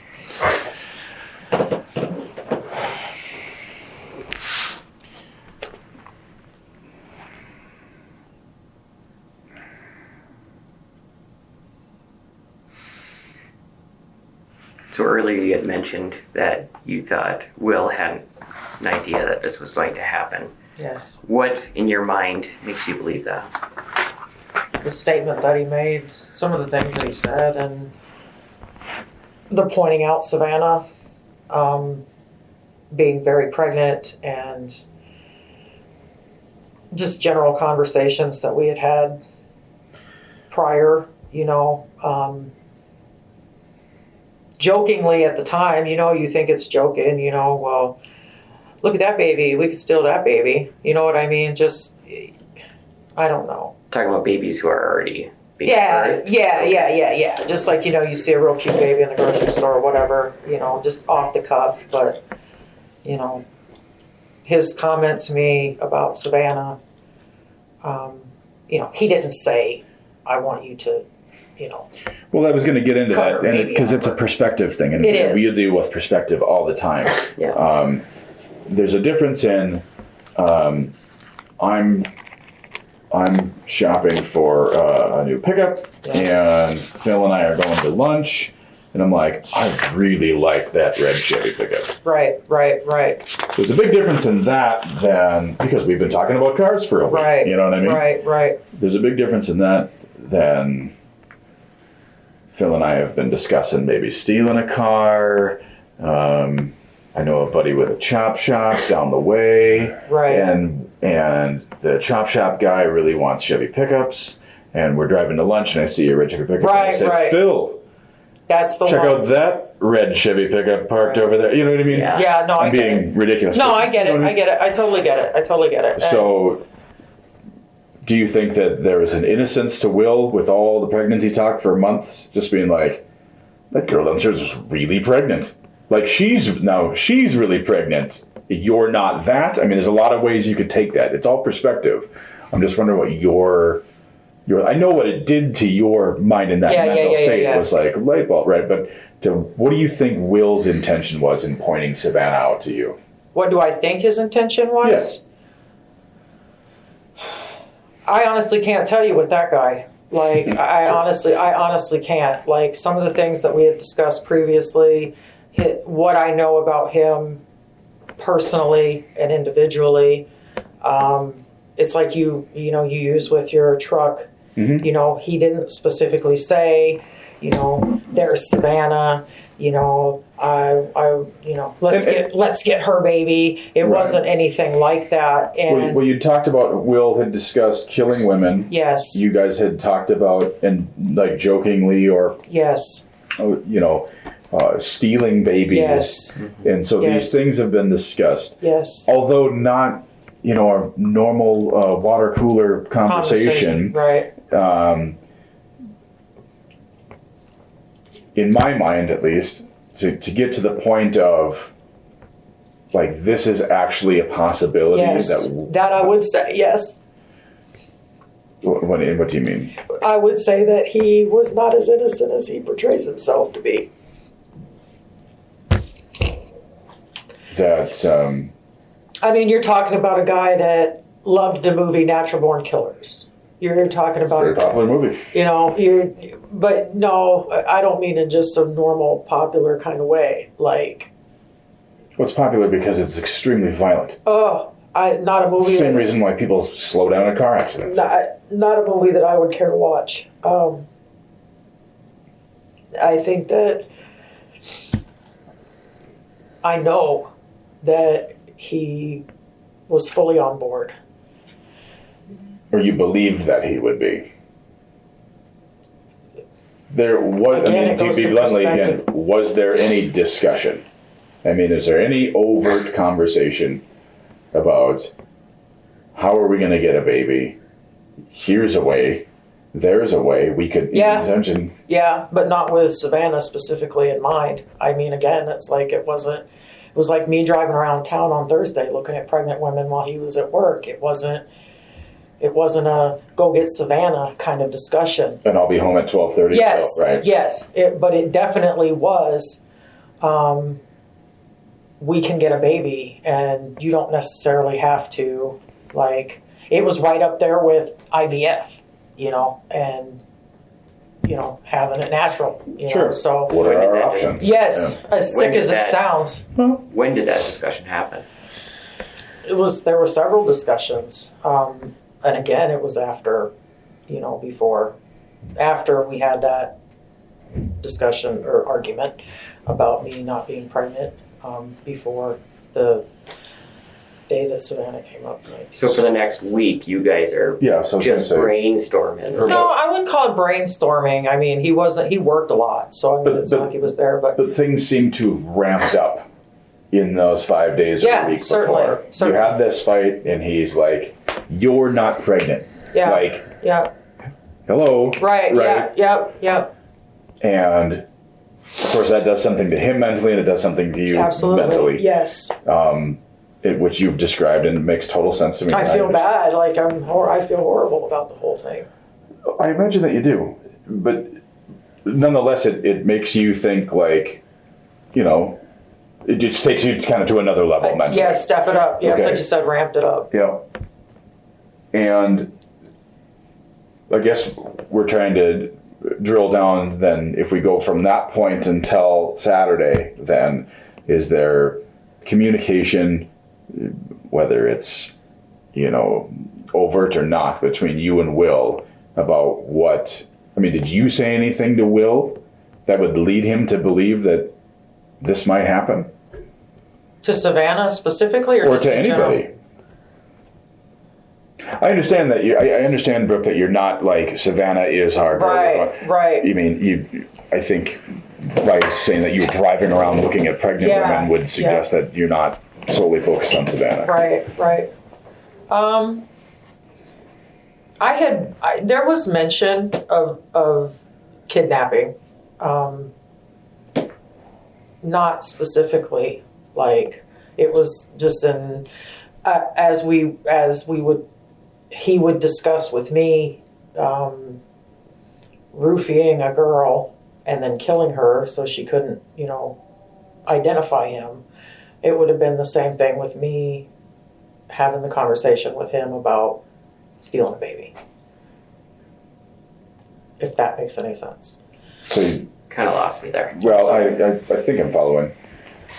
He, and again, are we talking about like fantasy land here? Again, Kinda, yeah. talking like, Yeah.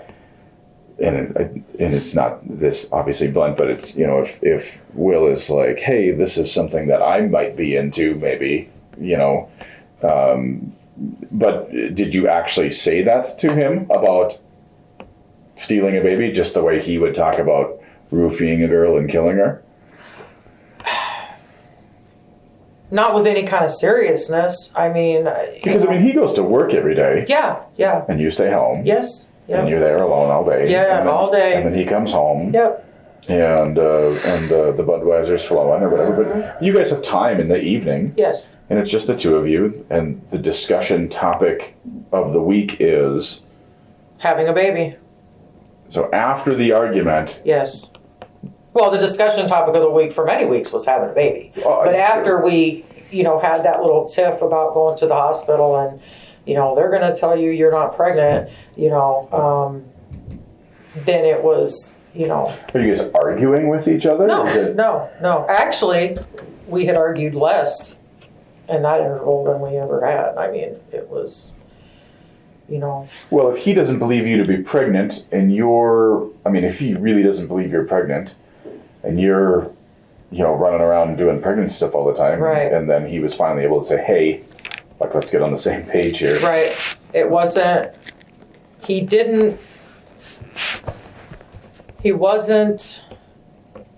certainly wasn't as pissed off as I would have been, I can tell you that. There definitely would have been some issues if, I had, but at the same time, in his defense, I'll say that, he loved me and He made that very clear. he believed just like I did, at least I thought he did, that I was pregnant. So, up until that argument, however many days before the 19th, but again, I'm going to say to you that it wouldn't have mattered to him. Like, he made that very clear to me. It wouldn't have mattered to him whether I had the baby myself or if, we stole a baby. Like, and there was implicit and overt agreement that we had each other's backs. You understood each other that he would help me, and he did, Mhm. do what it took to have a baby. But and that's what I was going to say. Even before you guys were on the same page, that even though we both now know and agree that you're not pregnant, Yes, we both still want a baby. yes. That Yeah, makes sense.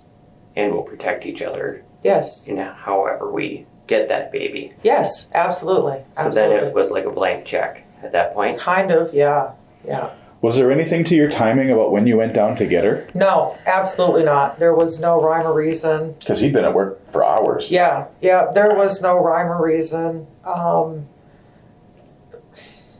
just like the lack of, you know, blood or indentations in the truck. There was no, I just went down there at that time. That just happened to be the time I went down. I mean, what are you doing in the morning? Are you just, Cleaning. watching Just- Wheel of Fortune? and yeah, hanging just out? cleaning, having coffee, you know, just watching shit on my phone, you know, just hanging out, just And doing, for some reason, just you're doing what I do, and then yes, I'm and gonna just do it. like that, just like that, I said, let me run down here and see if I can get this girl up.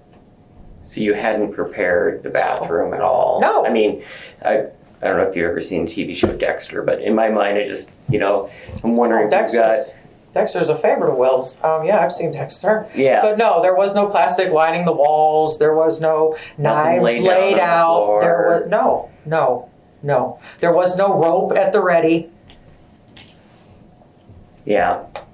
So, I mean, as far as that, I mean, you knocked her out. You're like, hey, this is kind of perfect. Exactly what I'm going Yes. for. Yeah. Let me go run and grab a knife. Yes.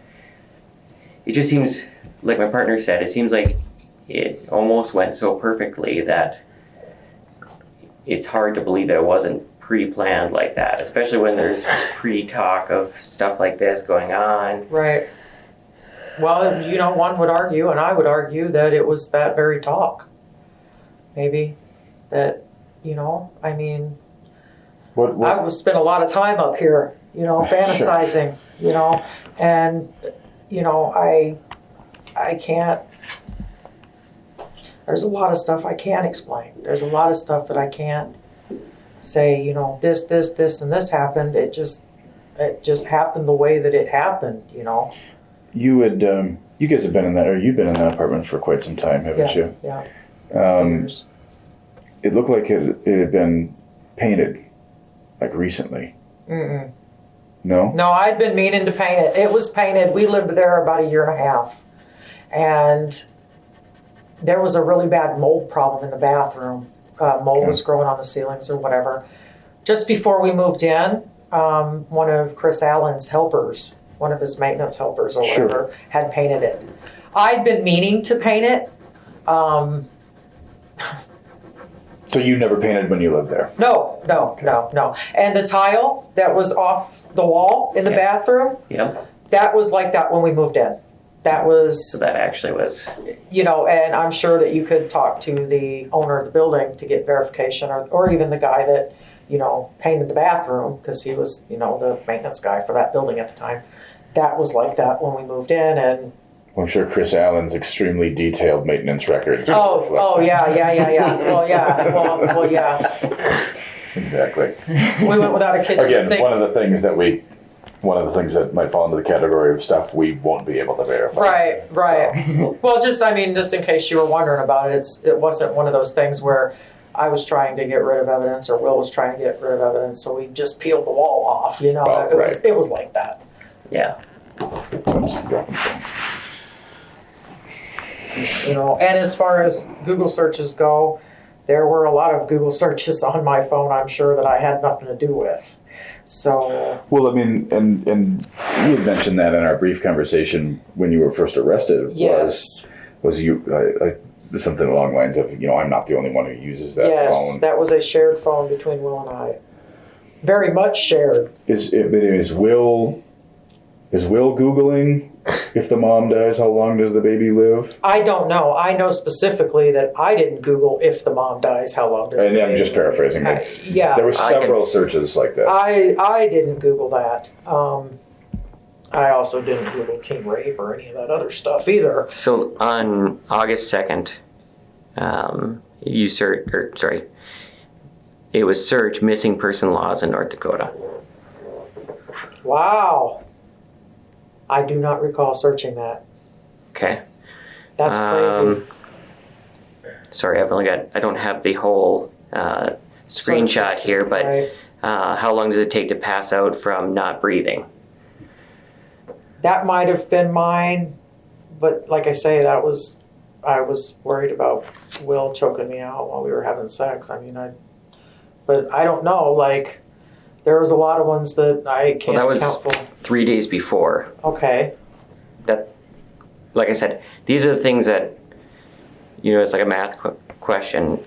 They're just not adding up right now. Right, no, I totally understand it, but like I say, I can't, though I will own up to the ones that I searched, you know. I don't recall searching one about a woman dying or, a woman dying and it affecting her baby. I don't recall searching that. I definitely do not recall searching missing person laws in North Dakota. That definitely was not one on my list. Sorry. I forgot what I was going to say, but this would have been on 8/2 at 4 o'clock. Just wondering what day that was. You said William worked quite a bit. Yeah. So that would have been a Wednesday at 4 o'clock. Would William, or could he have been home? He could have been home. Day? Yeah, he could have been home. There were days that they couldn't get on the same page as far as work was concerned. Okay. So there would have been there were days for sure that he was supposed to have worked and didn't work at all, and then there were days that he got home early and would plan on working a Saturday or even a Sunday to make up for the hours that he missed through the week. So. Okay. So August 2nd, around 1600 hours. We'll have to call his boss and just see. I'm sorry, I was reading something else. When he went to work, did he ever take the cell phone with him? Oh.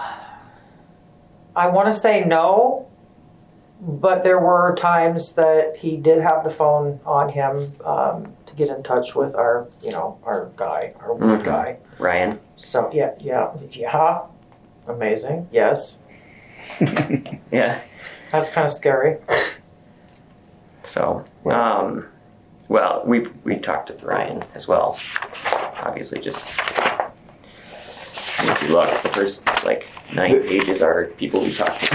And right, and certainly hundreds and hundreds of hours of work have gone into researching all of this stuff by people that aren't Phil or I. Right. And so there's a lot of things, and that's why I'm looking at my phone because I'm trying to recall some of these dates specifically for the timeline thing. Sure. We talked about the ink pad, and you said you bought that at 52nd Avenue Walmart, you thought? Yes. And that was when? Way before, weeks, I want to say, before. Because one of the detectives that was tasked with watching weeks and weeks and weeks of video, which we pulled from Hornbacher's Royal Liquors, Ace Hardware, everywhere. Yep. You bought the boxes of 55-gallon trash bags and that ink pad at Hornbacher's on August 17th. What? Wow. Again, the only thing I can say to explain it is my mental state. Right. And I understand if you don't recall this stuff, but this is just the detective that was watching that was just texting me like I have her on video buying bags 3 days before. Know. Yeah. I know that we bought ink at the 52nd Avenue Walmart. Will and I both did. Okay. Will and I both did. Now, if I purchased ink. Because they'll literally take the bags or the boxes from the bags No, I get that it. we literally took out of your apartment, and they'll go around from store to store to store and have them scanned, and they'll be able to find. No, I get it. I get it. Like I say, I'm pleading guilty here. So, no, I understand. you know. I'm just, again, it goes back to the preparation thing and the planning thing. Right. I don't recall that just all that tells me is must have been fucking out of it. I don't recall that purchase. I assumed that if I bought garbage bags, I bought them with other groceries, not singularly with an ink pad. Right. So, I mean... And I don't know specifically. Like I said, Right. the detective just texted and said that those bags were bought 3 days earlier at Hornbacher's by you. That comes as a complete surprise to me. I don't remember that. Okay.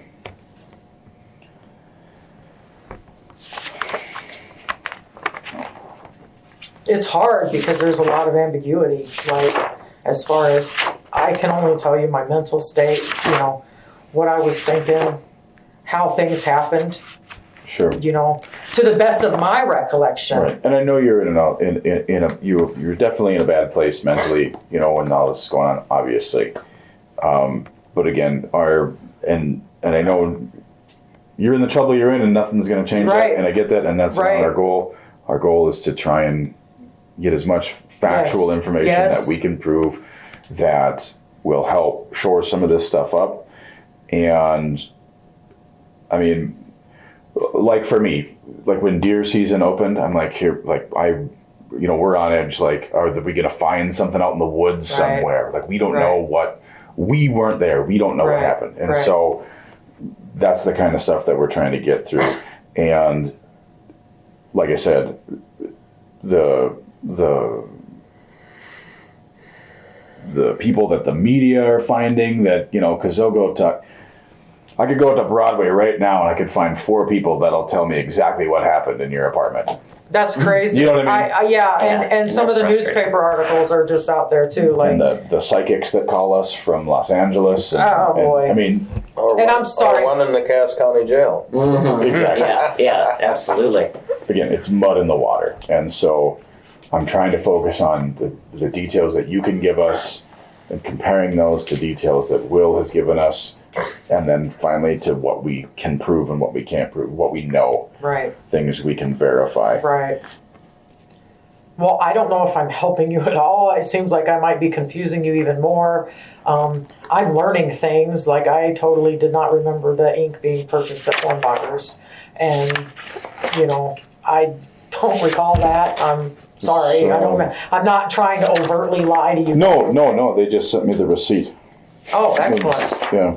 You paid with a $100 bill. Oh, wow. That must have been a rare time I had a $100 bill. Trash bags, laundry soap, bag of potatoes, Oh, okay. can of Coffee Mate, and another bag 2 bags of potatoes. Okay. And then I thought I a $1 stamp and ink pad Okay. at 8:30 in the morning on the 17th of August. So, Oh, wow. Just before. yeah. Holy. I don't remember that. I do not remember that. Well, kind of a brass tacks moment. What do you think should happen to Will? Wow. I think he should be held accountable. I think that he knew, I believe wholeheartedly that he knew my state of mind. He knew that I needed help. I think he fed into my delusion. I think that when he came into that bathroom, he knew exactly what was going on. I think that he did not do anything to, he threatened to kill me. He threatened to punch me in the face. He didn't call the ambulance. He didn't call the police. How did he threaten you to punch in? I'm sorry. Can Yeah, you talk I about haven't heard part? that part. Oh, well, later, I didn't think it was really relevant, but later later that day, he's like, he said, I was gonna punch you in the face. I wanted to punch you in the face for that. And if you ever do something like this again, I'm gonna kill you. That's what he said. So this was after Savannah's dead? Yes, Okay. yeah. How far after? I mean, wait. Just hours. Just hours, yeah. Okay. I think that, I think it's sad that he's gonna take this to trial. I think that he should be held accountable for his actions. For specifically what? For conspiring with me to murder and kidnap. I mean, you know, we were both in it together. It wasn't, you know, if I can stand up and admit what I did and admit that I was wrong and I devastated not just a family, but a little girl who now doesn't have a mother and a community, he can do the same. And I don't think either one of us should die, you know, death penalty, you know, but I think that he should get the same punishment that I do, you know. Mm-hmm. So do you think that in the course of our investigation, and frankly we still have quite a bit that we're waiting on, that we don't have those answers to, you know, anytime a lab's involved, it takes a long time. while. Yeah, I get it. But is there anything that shows us that Will ever went over to the Minnesota side with Savannah, or Wasn't there. did Will ever take the baby on his own? No. The baby was always with me, Okay. and we only left that apartment twice. Okay. So, and that was when we went to Busy Bubbles and then went to West Fargo to the Walmart. And as far as Will, he never said, I went to this bridge. And He never gave me dumped any the kind of body. specifics about where. I didn't know. He used to make the comment, people who go swimming in the red wind up dead or something like that. And I didn't know she was even in the river until her body was found. Okay. And it was in the paper. Yep. Is there a spot that's known to William that we should be checking for He this knows. dresser, or He knows anywhere from, specifically my knowledge of him knowing about the Red River. Yeah. We would go fishing at Trollwood Park. You go to Trollwood Park, if you go all the way down to the end, Mhm. and then you turn right, where the river is. Very There's familiar. There's a little cutoff there, Mhm. and we used to go there, walk with our poles and go fishing right there. I know he knew that spot specifically.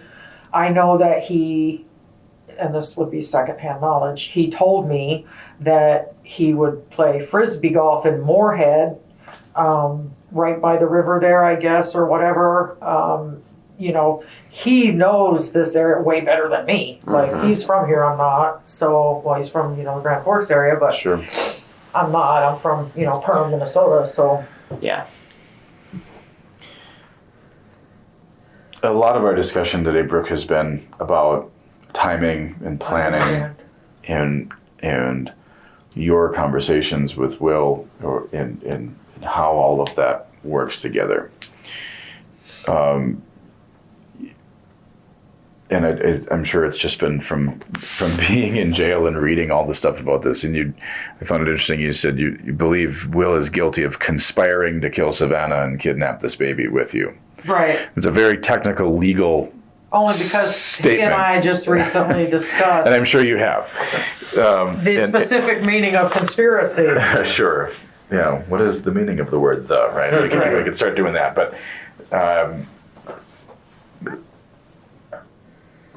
Which is why we've been trying to be very specific about your conversations before, and like my, silly analogy about the truck thing, Yes, sir. and all of that. Yep. Will's reaction when he comes through that door, again, beyond the amazingness of the timing of you going down and getting Savannah and Will's arrival home from work, Yes. and the act of rendering her unconscious What that was going worked on. perfectly, and all Right. this sort of thing. And I know this was probably the lowest of your low as far as mental comprehension when you're in When your I was sitting on the bathroom. floor next to her. Yeah. Yeah. And Will comes through that door, and his reaction is, you said, you don't think he was surprised or Not shocked? at all. Not at all. Not at all. Or you said he knew exactly what was going on. He knew exactly what was going on because he shut the door, he took his clothes off, he went and got that rope, and he came back into the bathroom. So he was just jumped right into Just action. like that, yes. Okay. And discussion between you and him during this cleanup process. He was telling me what to do because, like I say, I was frozen. I was in a state of shock. I couldn't believe what I'd done. I couldn't believe there was a baby in my bathtub. And a girl, if not dead, then certainly dying on the floor. You mentioned in and out of consciousness with her, as Yes. you said every time you would cut, she would Come to. come Yes, to. sir. And Yes. and just I know that's difficult. Describe that to me. What do you mean by come to? Did she open her eyes? Did she Yes, say she anything? opened her eyes. No, she didn't really say anything. She opened her eyes and tried to move. Like, she would move her hands and stuff. But Okay. I could tell that she was, and then she wouldn't be awake for very long. and then she would go back out of unconscious. I don't know, like, if it was blood loss. And is whatever, that was my question. Is she actively bleeding a lot out of these? I mean, No, like I say, there wasn't very much. Most of the mess came from the amniotic fluid. There was not a whole lot of blood. So if she was bleeding, like hemorrhaging, it would have stayed inside of her, and I wouldn't have had no way to know because. But there's 2 arteries cut. So you didn't. I mean, that didn't cause any kind of massive blood flow. Not out of her abdomen. No. Whatever would have been on what she was wrapped in, the sheet, and the garbage bags. But technically, medically, when you cut through somebody's artery, if it's a garden hose, if their heart is beating, there's pressure, and the pressure Maybe it did happen. I mean, there wasn't like, I don't remember seeing like a spurt, for really lack of a better term. That's actually the technical term. Yeah. Well, that's pretty technical. Arterial spurt. Yeah. Okay, well, I don't remember like a spurt. Okay. You know, Sure. but I know that she was going in and out of unconsciousness. Like that was happening. Sure. So, but again. And you'd mentioned, just to nail down the specifics, that as far as you can recall, she was going in and out of consciousness. And I know you said you're certainly not punching a clock here and watching the time. Right. Guess for me. Savannah walks in your door. How long before she walks in the door until she's unconscious in your bathroom? Probably 20 minutes. Okay. How long until she's unconscious in your bathroom until you have that baby out? Another 10. Okay. And Will would come into the bathroom. Did you hear him come home? I did not hear him come in the door. Did you lock the door behind Savannah? When she came in? Yeah. I don't remember. Okay. I don't remember. As a general rule, I always kept my door locked. Sure. I don't remember specifically if I locked it that day. Probably did. Okay. So Will would have, but he would have had keys and he could come in. Yeah, he would have come right in. So. But I had the water running in the bathroom, like the neighbor had said. The water was running in the bathroom, so I. Like while you were doing this, Yeah, the water was on, yeah. like turn the tub on? Or? Yeah. Well, when the water wasn't running initially. Okay. After I took the baby out, I didn't want anybody to hear the baby cry. Okay. And that was why I turned the water on. Okay. So the water was running when he came in. Yeah. I didn't hear him come in. I didn't know he was in there in the apartment until he opened the bathroom door and tried to get in, and her feet were blocking the bathroom door. Yes. So you were able to shut the bathroom door though, or did it shut from the outside? I went, it swung in. But when I went, once she hit her head, once she fell, and she was unconscious the very first time, and I left to go get the blade. When I came back into the bathroom, that was when I shut the door. Okay. And Will walked in. Initially, the door hit her feet. Right. Or when, so time that for me then. You're already cleaning up, you said? Baby's wrapped up in the tub? No, the baby was wrapped up in the bathtub. Okay. I wasn't cleaning up at that point. I didn't clean up. You were just sitting there? I was just sitting there. Within minutes? Telling her I was sorry. Within minutes of you taking the baby out? Yeah. Okay. And then you said he kind of immediately, kind of sprung to action sort of a thing. Yeah, he did. Yeah. Which I expected him to. I mean. Do you think that anything you say to us would affect the outcome of like a sentence you would receive at all? No. I expect to receive life without parole.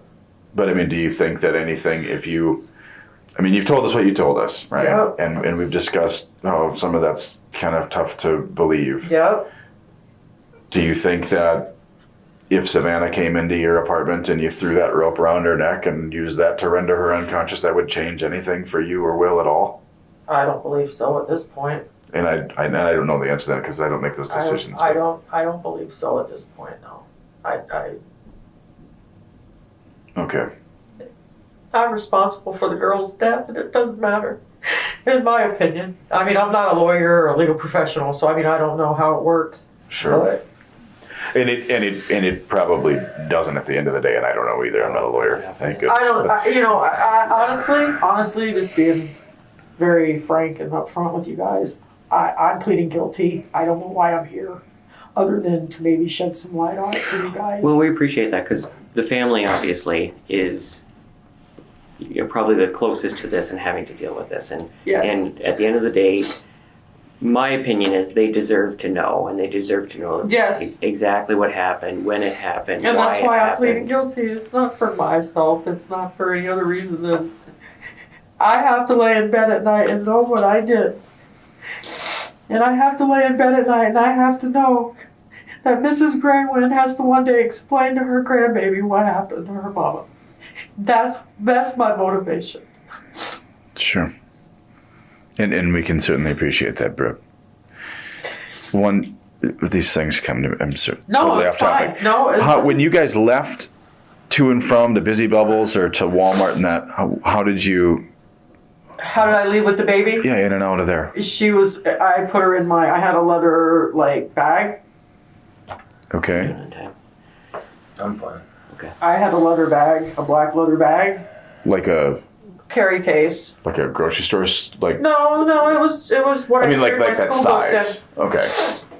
in. And I just patted it, and that was what I put her in, and just Okay. carried her. So, like when the officers were there when you guys got back from Walmart. They never came upstairs. No, I know they got Will. Like right, you got the right when you pulled up Yes, I had the baby right there. in a bag. Yeah, in my carry case. Yeah. Okay. Yep. I don't know. What did that do to you? I mean, were you At that point, freaking out? At that point, I was done with it. Like I was hoping that they would stop me and ask. When he took off out of the parking lot, like I thought we were both gonna die, me and the baby, because he took off out of that Walmart parking lot like he was. I'm surprised he didn't hit anybody when he backed out. We did. He did? Mm-hmm. Yeah, he hit a car when No, I mean no. after that. When he backed into that car, he tried leaving because I guess the tags weren't legal on the truck or whatever, Yeah. and he had that warrant. Mm-hmm. Yeah. The person that he hit wanted him to stay, Yeah. and he backed out. He backed out of that parking lot like a bat out of hell. Okay. And I'm surprised he didn't hit a person, like a pedestrian, when he did it. And I told him, I screamed at him, stop, let me out. No. And he kept going. Like, I'm surprised when he turned left onto 45th Street, like he didn't turn the truck over. It was, he almost went the wrong way. He was just not acting. I mean, are you guys talking about this? Are you like, oh, here, like it's all over? No. I told him, let me out. I don't care if the cops find the baby. I don't care. Right. You're going to kill us both. Here, I got this baby in my bag. Mm-hmm. She's not in a car seat. Right. You know what I mean? And Yeah. for as bad as what happened to Savannah, I didn't wish any ill will on the baby, Sure. Yeah. So.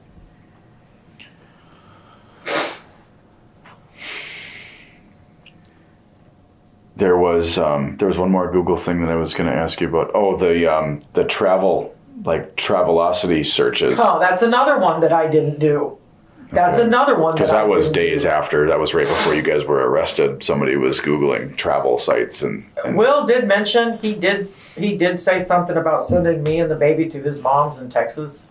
okay. I personally don't use Travelocity when I travel. If I was going to search anything, it would have been through Orbitz.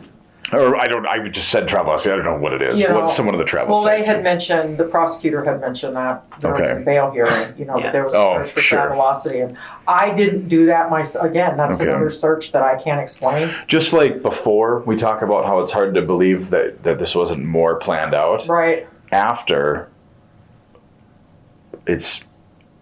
well, maybe that makes it even more believable then, I guess, if I think about it. But you guys just were 2 floors up, just coming in and out with this baby. I mean, what was the plan? I wasn't coming in and out. He was coming in and out. Right. He was, I don't know who questioned him the night he got arrested for that outstanding fine. I was there. When he came home the next day, he bragged that he was able to turn the waterworks on. Sure. What did he say? He said, oh, it was good. I did the chin quiver thing. Were you surprised to see him come home? No. I mean, that's what we were talking about. That you guys, there was no doubt in either of your minds that you had each other's backs in this thing. That No, well, at the time, my thinking wasn't, I mean, you weren't worried that he was going to come into the police station and be like, "Holy shit, No. let me tell you a story." no, I wasn't. Nope. Okay. No. No, because I mean, Then that seems crazy to me. no, I knew that he had a fine and that if the fine could be paid, he would be, I mean, at that point I was in shock. Like when you guys came through my door on Thursday afternoon, I was burning up with fever and hadn't slept in days, and I had just finally gone to sleep. Like I did not hear anybody knock. And that day that you came, was it Wednesday, the day before, I think?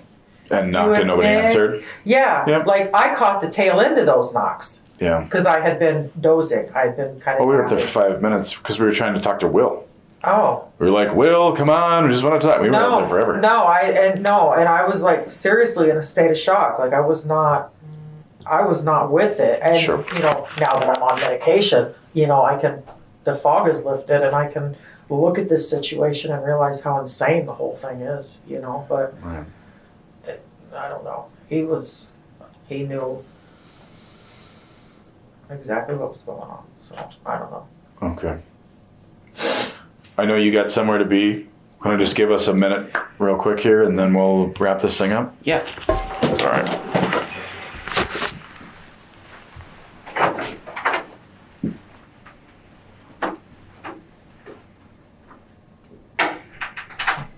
You don't remember getting the grocery bag? No. No, I don't. I'm not doubting you. I think you were just in a state of, It speaks to what kind of state I was in, though, doesn't it? I mean, my God. I knew I bought the grocery bag, or the bags. But I didn't know that it was on the 17th, and I certainly didn't remember buying ink that day either. I thought it was weeks before. Now I don't know what the hell I know.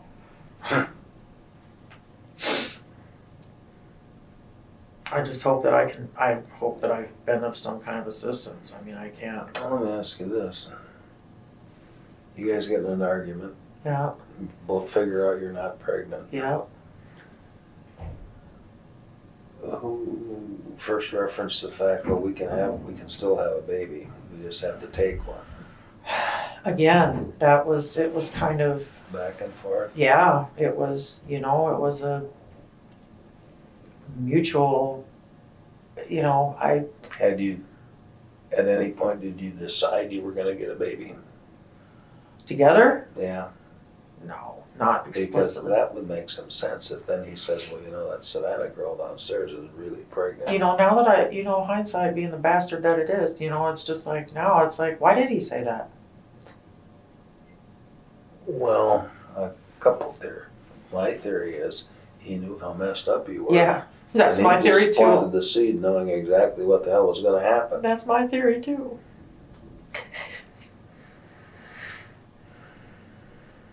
Knowing what I know about him aside from this situation.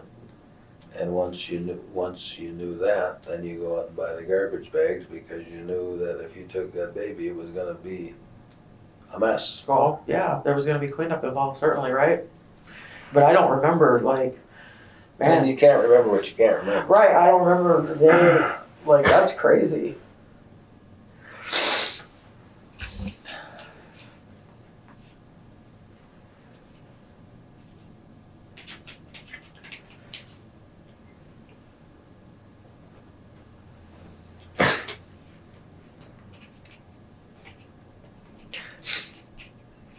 I wish I could explain it See, better. when they leave, they're going to talk to the two assistant state's attorneys that are here. For what? Oh, they're probably gonna come back in with some more questions. I thought they weren't gonna modify the charges. They aren't, Okay. but I'm sure they have what they're looking to do. They know what you're gonna do. They're still trying to make a case on. Gotcha. Like I say, he needs to be held accountable too.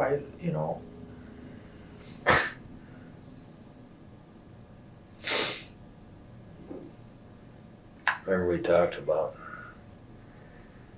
somebody starting a snowball downhill. Yeah, yeah. My theory is he started it. And the more it went along, the more you... Went along with it. And I think he knew that. I think he knew that.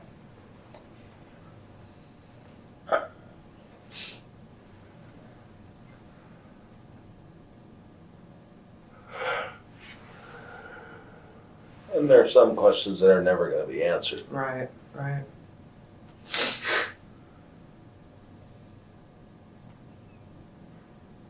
And like they said, it wouldn't make a bit of difference if you put a noose around her neck and choked her out. Right. It wouldn't have mattered a damn bit. Right. I understand why they're questioning it. Like, it seems really inexplicable, but I can't account for why there's no dents in the truck. I You can't remember account. what you remember. Right, I can't account for why they didn't find any blood. Look, if there was cardboard in the back of that Jeep, there wouldn't be any dents in the car No. because it would just slide. Well, and if he was only gone for an hour and a half, it wouldn't have, to my thinking, there wouldn't have been enough time for it to make dents. Well, if there's cardboard, it wouldn't have made it.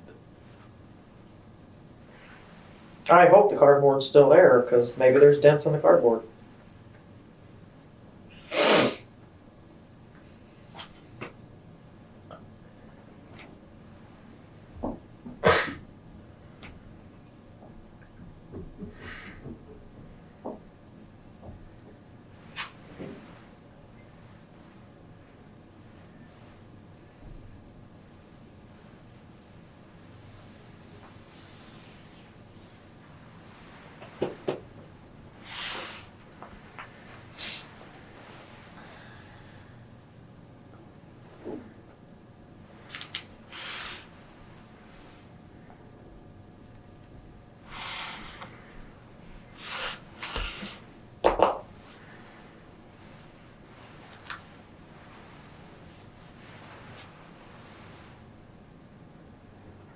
Man, that's crazy. You know, you never think that. I've worked at Prairie.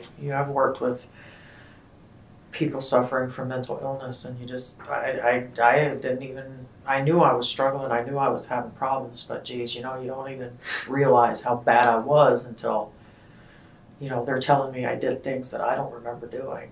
Like, that's crazy.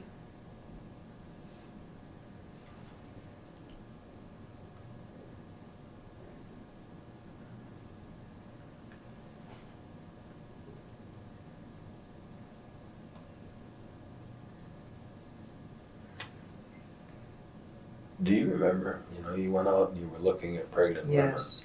Yeah. Did you tell him you'd gone out and looked at pregnant women? Ah. And that's when he said, well, there's that Savannah girl downstairs, Might have. Again, I'm not asking you to make something up. No, I might have. Me as a logical. I might have, like I say, at this point, they're making more sense than I am.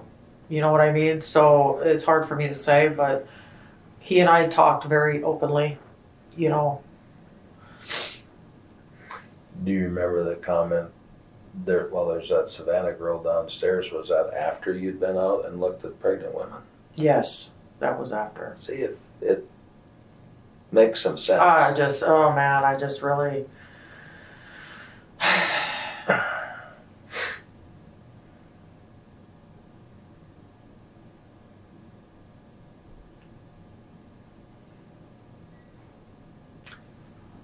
Before you went out and looked at those pregnant women, had there been any discussion about kidnapping a pregnant woman and taking their baby? No. Or killing a pregnant No. woman and taking their baby? No.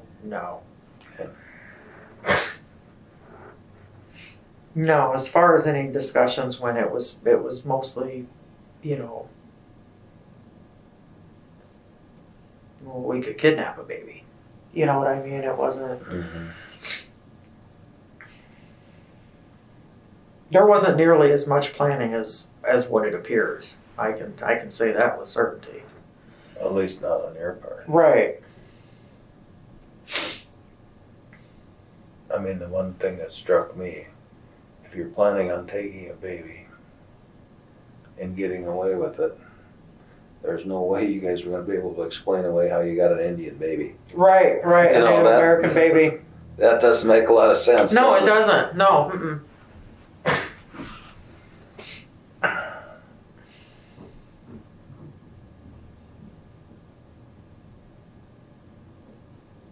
No, I'm just trying to do the right thing, you know. I realize Well, look, you did what you did. Right. We had you evaluated. You did not lack. I wasn't you- insane.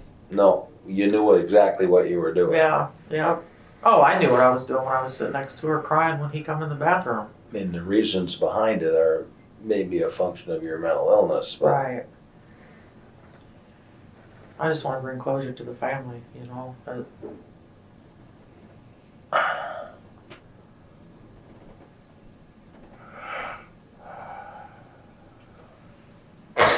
Well, you've been pretty consistent. You haven't tripped over yourself in this interview. No, but I did forget to tell him about the sheet. But I didn't do that intentionally. I mean, No. I was, And they didn't bring it up either. You brought the sheet up Yeah, before they did. I'm so. trying to be as Yeah. open as I can be.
Need a bigger table.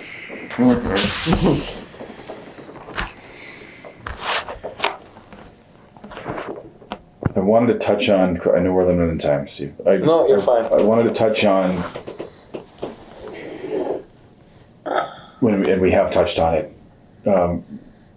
The planning before, and we touched on the planning after with the travel search stuff. Yeah. But I mean, what ultimately was the plan here? I mean, you couldn't go day in and day out for 3 or 4 days between you and Will with nothing. I mean, what was your hope? What did you think was what did you hope would happen? After Savannah's death, Yeah. You're at home, you got the baby. I was going day to day, hour to hour, minute by minute. I mean, I wasn't hoping, for anything. Like, really, it was a flux between crying over what I'd done and just taking care of this little tiny baby. You Right. know, like, before there was the idea that, I'm pregnant, we're gonna have this home birth, whatever delusion, right? And then the paperwork to fill out the birth certificate. And after, it's like I didn't even mess with that stuff. It's like I wasn't even thinking about that. Like you didn't fill out the paperwork that you had prepared? No. It was like I just didn't. It didn't feel right. Obviously, I didn't. I was going day to day. Like I say, sometimes minute by minute. Who created the paperwork, like with the contractions and? That I did that, and that Right. was a function of my delusion at the time. Like, that was just where my head was at the time. I thought I was pregnant, and so I was making arrangements to keep track of my stuff. Mhm. At that point. At that point, my thinking was, okay, not only do I not like doctors, not only do I believe that a pregnant woman is not sick, she's just having a baby, and if I'm pregnant, then, I can do this at home. There was also the whole Will's got a child abuse charge. He's got a felonious child abuse charge. If I go into a hospital to have his baby and he gives his name, well, you guys are detectives. I'm sure you've worked, cases with child neglect and abuse. What's the first thing they're going to do? They're going to call CPS, right? And I'm going to have to explain why I just had a baby with a guy who's got a felonious child abuse charge. Well, they come in and talk to you if you have a baby with somebody you're not married to. Really? Yeah. Oh. Okay, anyway. Yeah. So like the birth certificate documentation like that. Yes. After Savannah's death. Talk to us about like why. What was your plan for that? To just file the paperwork? After her death, there was no plan for that. That had been printed out at the library before. I'm not going to say weeks now because apparently I just bought garbage bags 2 days before it happened. I don't know when you printed out the stuff. At some point beforehand, we went down to the library using his computer and printed off this paperwork. That way when we had our baby, we could fill it out to You want me to throw my 2 cents worth in on give this? a birth certificate. We've talked about this before. There's no way she and Will are going to pass off an Indian baby as theirs.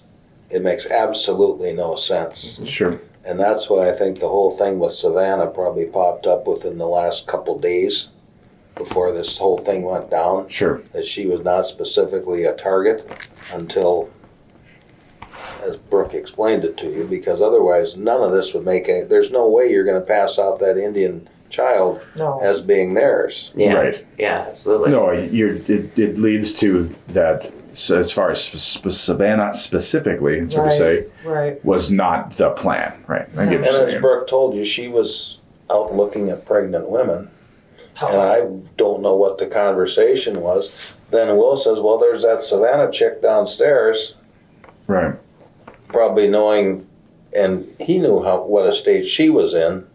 Sure. He just plants the seed and the rest of it kind of. Right, which leads to, why you said he wasn't surprised at all when he saw what he saw when he came home. No. But what Phil's getting at it is with all the preparation and everything else, I understand that you now understand you're having delusions that you're pregnant and therefore you're preparing for a child. Yes. You realize this doesn't happen. So all these preparation things are while you still think that you're pregnant. Yes. Right. Yes. My specific question is, and you said there's no plan afterwards, but you had mentioned it the first time we talked, the night that you got arrested, was that, yes, you did bring Savannah upstairs. You told us a story about how she wanted to run away. That was a whole cloth lie. Yep, no, and I knew that at the time, obviously. You did. But you'd made a statement to me that night that kind of stuck with me that I did believe you, and you said, something to the effect of, well, selfishly, I have to say that I kind of hope she wouldn't come back for this baby, and then I could just have it. Yeah. Something along those lines. Yeah, absolutely. Right. And that's my specific question. Even though obviously we know what happened and she didn't run away. Well, was your intent in taking the baby to keep the baby as your own? Yeah, absolutely. Okay. Like that. Yeah, like that was my intent wasn't to kill her. Right. And the whole intention was the end result being having a baby. Sure. But after it happened, out the window. It was, holy fuck, I really just want to take this baby and put her in a basket and just knock on the door and haul ass and, and do what's right. It wasn't, let's get this paperwork filled out, let's get let's get them feet inked on paper. There was none of that because I just like celebratory kind of things. No, absolutely not. And it's curious to me, or it's interesting to me, because that appears to be what Will was doing. Because he went right to work and... I know. Hey, guys. Yeah. Baby girl. Bragging about here it. She came. Yeah. That's... Which is what you would do well, if you had a baby. Well, I think given the situation, it speaks more to his thinking that he was going to get away with it. Knowing him like I do, he was able to eat.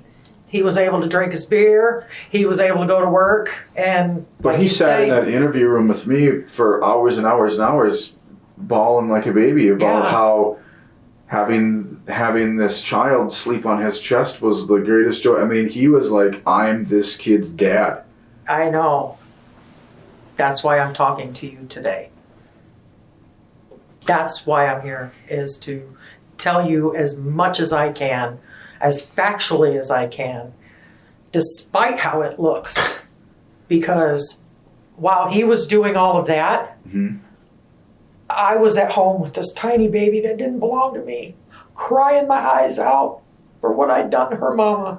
Not able to eat, not able to sleep, wanting to take that baby downstairs, being told no, don't do that. Sure. You know, I didn't call anybody and, hey, I had my baby. I didn't do any of that. I didn't fill out no paperwork. I didn't do any of that. How'd you come up with the name Phoenix Marie? Phoenix Marie. I don't know about Phoenix Marie. We had discussed many names beforehand, and Phoenix Willow was one of them. Phoenix Marie. Or maybe it was Phoenix. Well, I don't know. Phoenix Marie. I'm pretty We- sure. Will was very specific. We about talked that. we talked about several names for boy or girl. There wasn't, Did you guys discuss names at all after you had the baby? not to the best of my recollection. We may have, like I say, I wasn't sleeping right, I wasn't eating right, I wasn't in a very good frame of mind. Sure. I'm pretty sure Phoenix Marie did not come up. I know that Phoenix came up as a function of our discussion. And when did that discussion take place? Oh, if you recall? we talked about names a couple times. Like there were. Leading up to. But not after. Oh, no, That's I'm right. sorry, I misunderstood you. Okay. No. Leading up to, there were many discussions about names. Afterwards, I think the only thing that we discussed was like calling her Phoenix. I didn't call her, I just called her little baby. You know what I mean?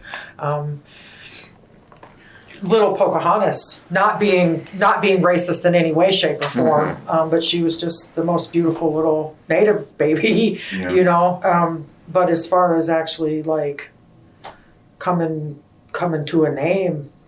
So your day-to-day after you had the baby and Will's going to work and acting like everything's Oh normal. God, I'm a wreck.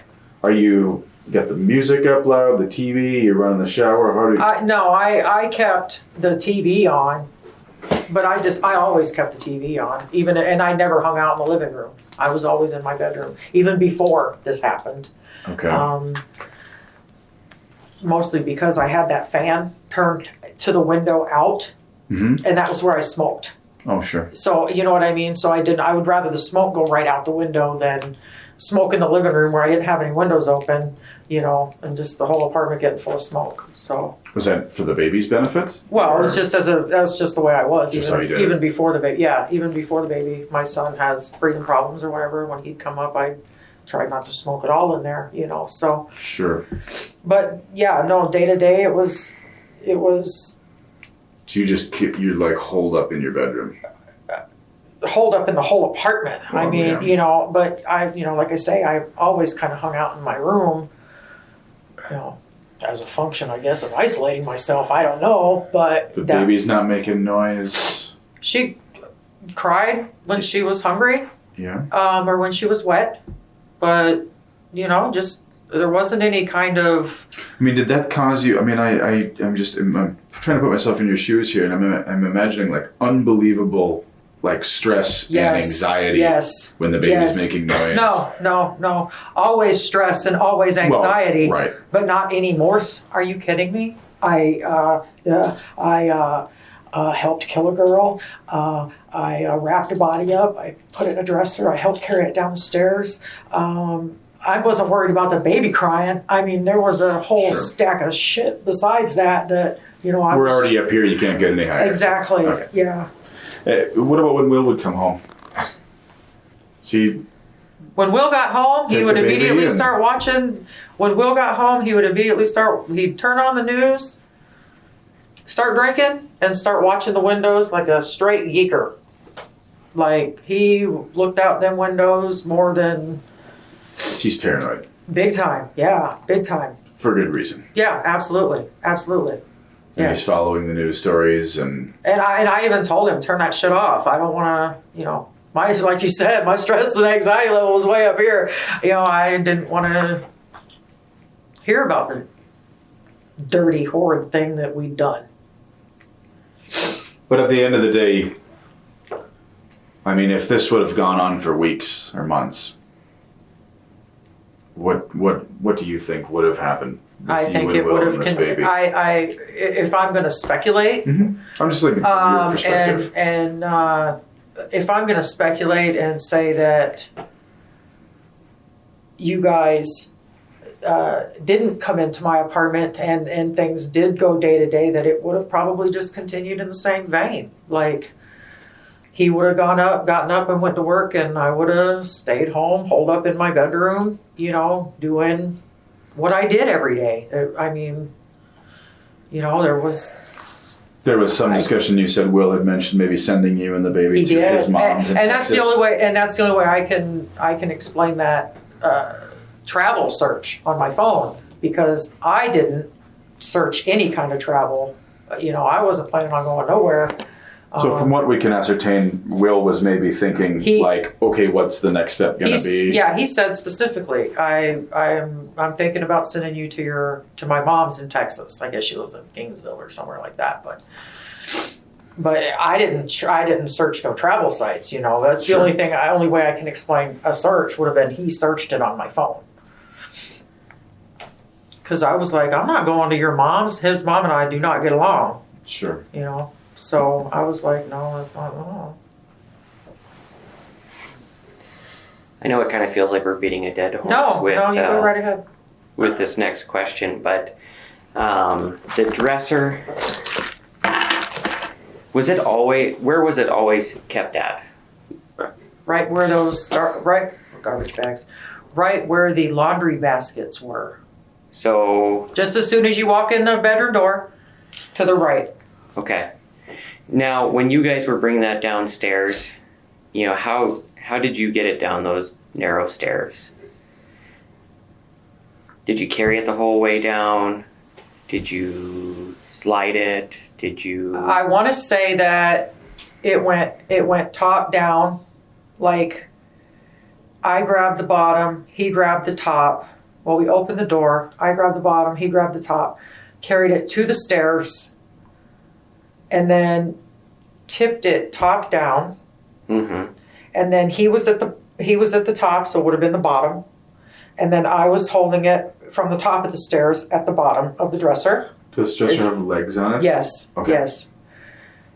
And we carried it down probably half of the stairs. Okay. And I couldn't carry it anymore because it was heavy. Like, she was like, you know, she's not Probably a small 200 girl. pounds or so at that point, I would imagine. Right. And so we slid it down the rest of the stairs, and it was on its top. And then at that point, we rolled it again, because there's, as you might remember, there was the long flight. Yep. There's a landing. And then there's a landing, and then there was a few more, right? Yep. So then we flipped it. He took the top, and then I took the bottom down the rest of them little stairs. Mm-hmm. And then we turned it. And then from that point, picked it up, carried it, set it. I fell. I actually fell carrying it, and it landed with a thunk. And I remember that because I remember being scared that somebody was going to look out the window. Like, Yep. I couldn't believe that, like, Joe Greywind wasn't coming out and beating our asses. You know what I mean? Yeah. Opened the hatch, picked it up, slid it in, closed the hatch, and off he went. The rest of the drawers, like the pieces that had been taken apart, Yes. I'm just trying to think of what questions might be asked here, but the pieces where did those go? I do believe he disposed of those on 8th Street, just before you come to 29th Avenue. There's those apartment buildings on the right-hand side, if you were facing north. There's a dumpster Okay. right in the middle of those apartments in the parking lot, right? Yep. Yep. That's where he put the The rest. guts, if you will, to Yep. the dresser was in that dumpster. Sure. And Did he that was tell the you night. And that was the after? night that we went to Walmart. Like, I'm surprised Fargo police didn't see him put the stuff in the dumpster, because Huh. it was not 2 full minutes later, and he was in handcuffs. On the way back from Walmart, you did Yes. that? Yes. Where was the pieces of the wood were in the bed of the truck then? I want to say he had it in the cab with us, Okay. wrapped in a brown blanket that had leaves on it, like fall leaves on it, autumn leaves. So he's like a flyby, swung by the dumpster. Yes. From Walmart on the way back to the house. Yes. Yep. Yep. Okay.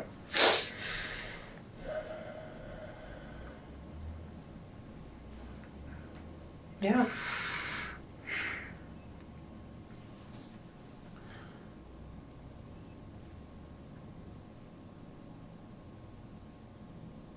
I'm trying to think if there's anything else.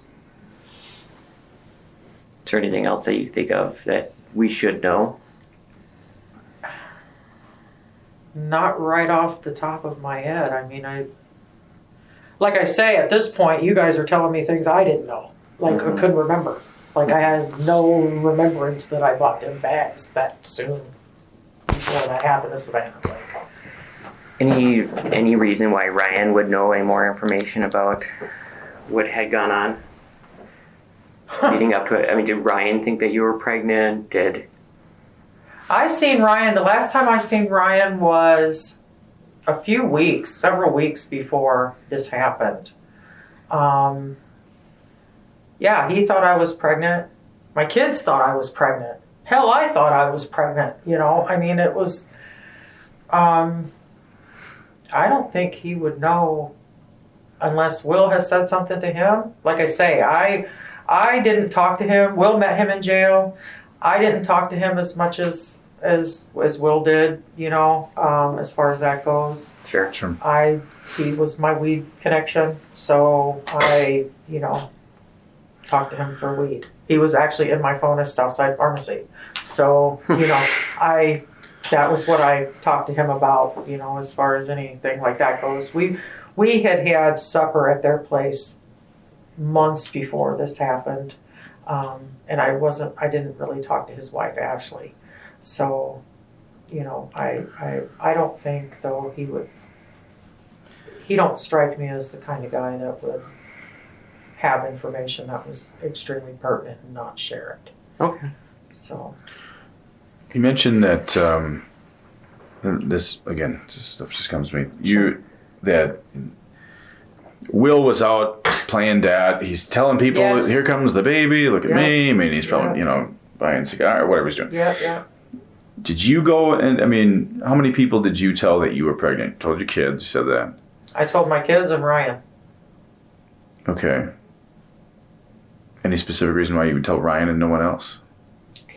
I didn't talk to anybody else. Okay. Like, when I say I was isolating myself for this whole past year and a half, 2 years, I'm not kidding you. Like, I made very minimal Facebook posts. I didn't talk to anybody. Sure. You know, the only people I wanted to talk to was the people that mattered to me. And that, of course, would have been my kids and my weed dealer. There's a thing I'm recalling from my conversation with Will about, he had mentioned to like a store clerk, maybe at the Family Dollar or something, that you guys were expecting. Oh. And that you had come into the Family Dollar sometime after that night or the next day or within 2 days or something. And this clerk, because I imagine you guys went there all the time since it was in your backyard. The only clerk I really talked to was Norberta. Right. There was and it wasn't Norberta, obviously. There was a clerk in there that told the same story that Will told me, and I think Will told me. I apologize, but the bottom line is that Will had made some mention like, "Oh yeah, just in small talk at the register, we're having a baby," you know. and then that you had come in sometime later, and this same clerk said, "Oh, I talked to Will the other day. Congratulations! I didn't know you were Okay. expecting." And your reaction was, "Who fucking told you that?" No, Like, what- that's not true. Maybe I'm not quoting, but Right. your reaction was very not like, "I think I'm pregnant," like somebody would say that to you. No, let me tell you That's- about that conversation. That conversation, Okay. And that's all I know. So you, the whole reason why I was standoffish with her wasn't because of him mentioning a pregnancy. It was because he went in there telling this clerk that I was all pissed off at him about something. okay. And Will had a tendency to not be honest with people about like why we were fighting, what we were fighting about. Sure. And I've always been of the opinion is if you're going to air your dirty laundry, at least be honest about your dirty laundry. And that was the stance that I took. So if I was standoffish, I don't think I was rude to her that day. But if I was standoffish, it was not because of the mention of the pregnancy. It was because of he went in there basically airing my dirty laundry. And me being an extremely private person, I took offense to that. But not to her. Not to Okay. her. Well, and I think what happened was after the news coverage of what had happened, struck that interaction with you and this girl Yeah, struck certainly. this girl as very odd. Yeah, yeah. And her concern was that you were very upset that Will was going around telling people that you were expecting a baby. He told, I thought I was pregnant. Why would I be upset about that? Exactly. That's why. No, I thought I was pregnant. So that's not what bothered me. What bothered me was he went in there, oh, well, Brooke's pissed off at me again. I better do, and I just was like, like I said to you, I was really fed up with the guy. Like, there were a lot of things about him that really were striking me as not healthy, not conducive to a good relationship. And Sure. I just really, I had it with him. And that was why I was standoffish, not because he mentioned the pregnancy. Hell, he told his grandmama, you know what I mean? Just because I didn't talk to many people, I didn't talk to my mother because I didn't grow up with my mother. I grew up in Florida foster care system. Sure. The same thing with my sister getting on the news and talking like she knows me. I haven't talked to my sister in almost 10 years. Right. So she can't really speak to me, It's mud in the water. Right. Yeah. So, that had nothing to do with him mentioning the pregnancy because we went out. Like, we would go to the grocery store. I would go with him to the liquor store. We went to the library. I wasn't out to here, but I certainly had a belly. I mean, I wasn't, I thought I was pregnant, Sure. So no, that didn't bother me. No. Okay. No. Anything else? Nope. Okay. Well, I stalled to end because I know 5 minutes As soon from as now, I I'll be leave, like, you, yeah. Yeah, that's You the know, way that yeah, works. right. Yeah. And we probably won't have the opportunity again. So, but if there's anything that comes up through Steve or whatever, if there's something that just talking to us for a couple hours makes you remember something, if there's something that we mentioned that you said, like the bags thing that like you didn't remember that. I did not, no. Right, but if something, if there's things like that that come up, or anything about, where Will went, and things like that, or whatever it might be, reach out. Again, our goal here is just to try and get as much truth as we can, get as many answers as we can. So,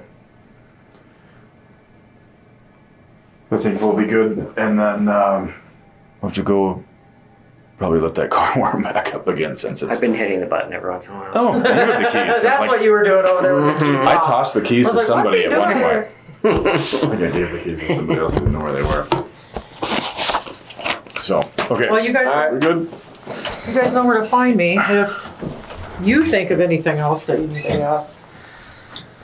And I will see you Monday. Yes, sir. If not 11 o'clock. before, if something comes up, I'll get a hold of you. But Okay. otherwise, Monday, 11 o'clock. And I understand Gloria Allred's very upset that we're going ahead without her. Oh, really? I saw, the only thing I saw was that she was involved, and I never heard like the No. official, and I never heard. I have anything no after that. idea why. It just boggles my mind. Yeah, well, Somebody that's willing to take money. Yes, that's exactly it. If you guys get time and feel so inclined, you should YouTube Gloria Allred baseball bat. okay. Well, She did a conference, there was a manager of a baseball team that had made a homophobic remark in front of two small girls. And she proceeded to do a big, very populated press conference with these two very small girls sitting in front of her. And she's making a very obscene gesture with a baseball bat in her fingers, right in front of these little girls. Sure. And I lost all respect for her then. I was like, that's a little cheesy. Great. Okay. All right, Mr. Mottinger, I will see you Monday, if Yes, not something sooner. comes up, I'll give you a call. Okay, thank you. for your time today.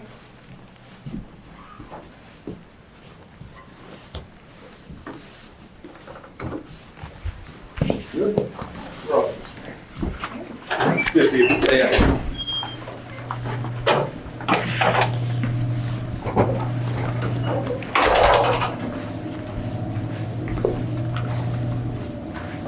just I'm in the always- water. She probably just toss it. Oh, okay. You take that in there. There we go.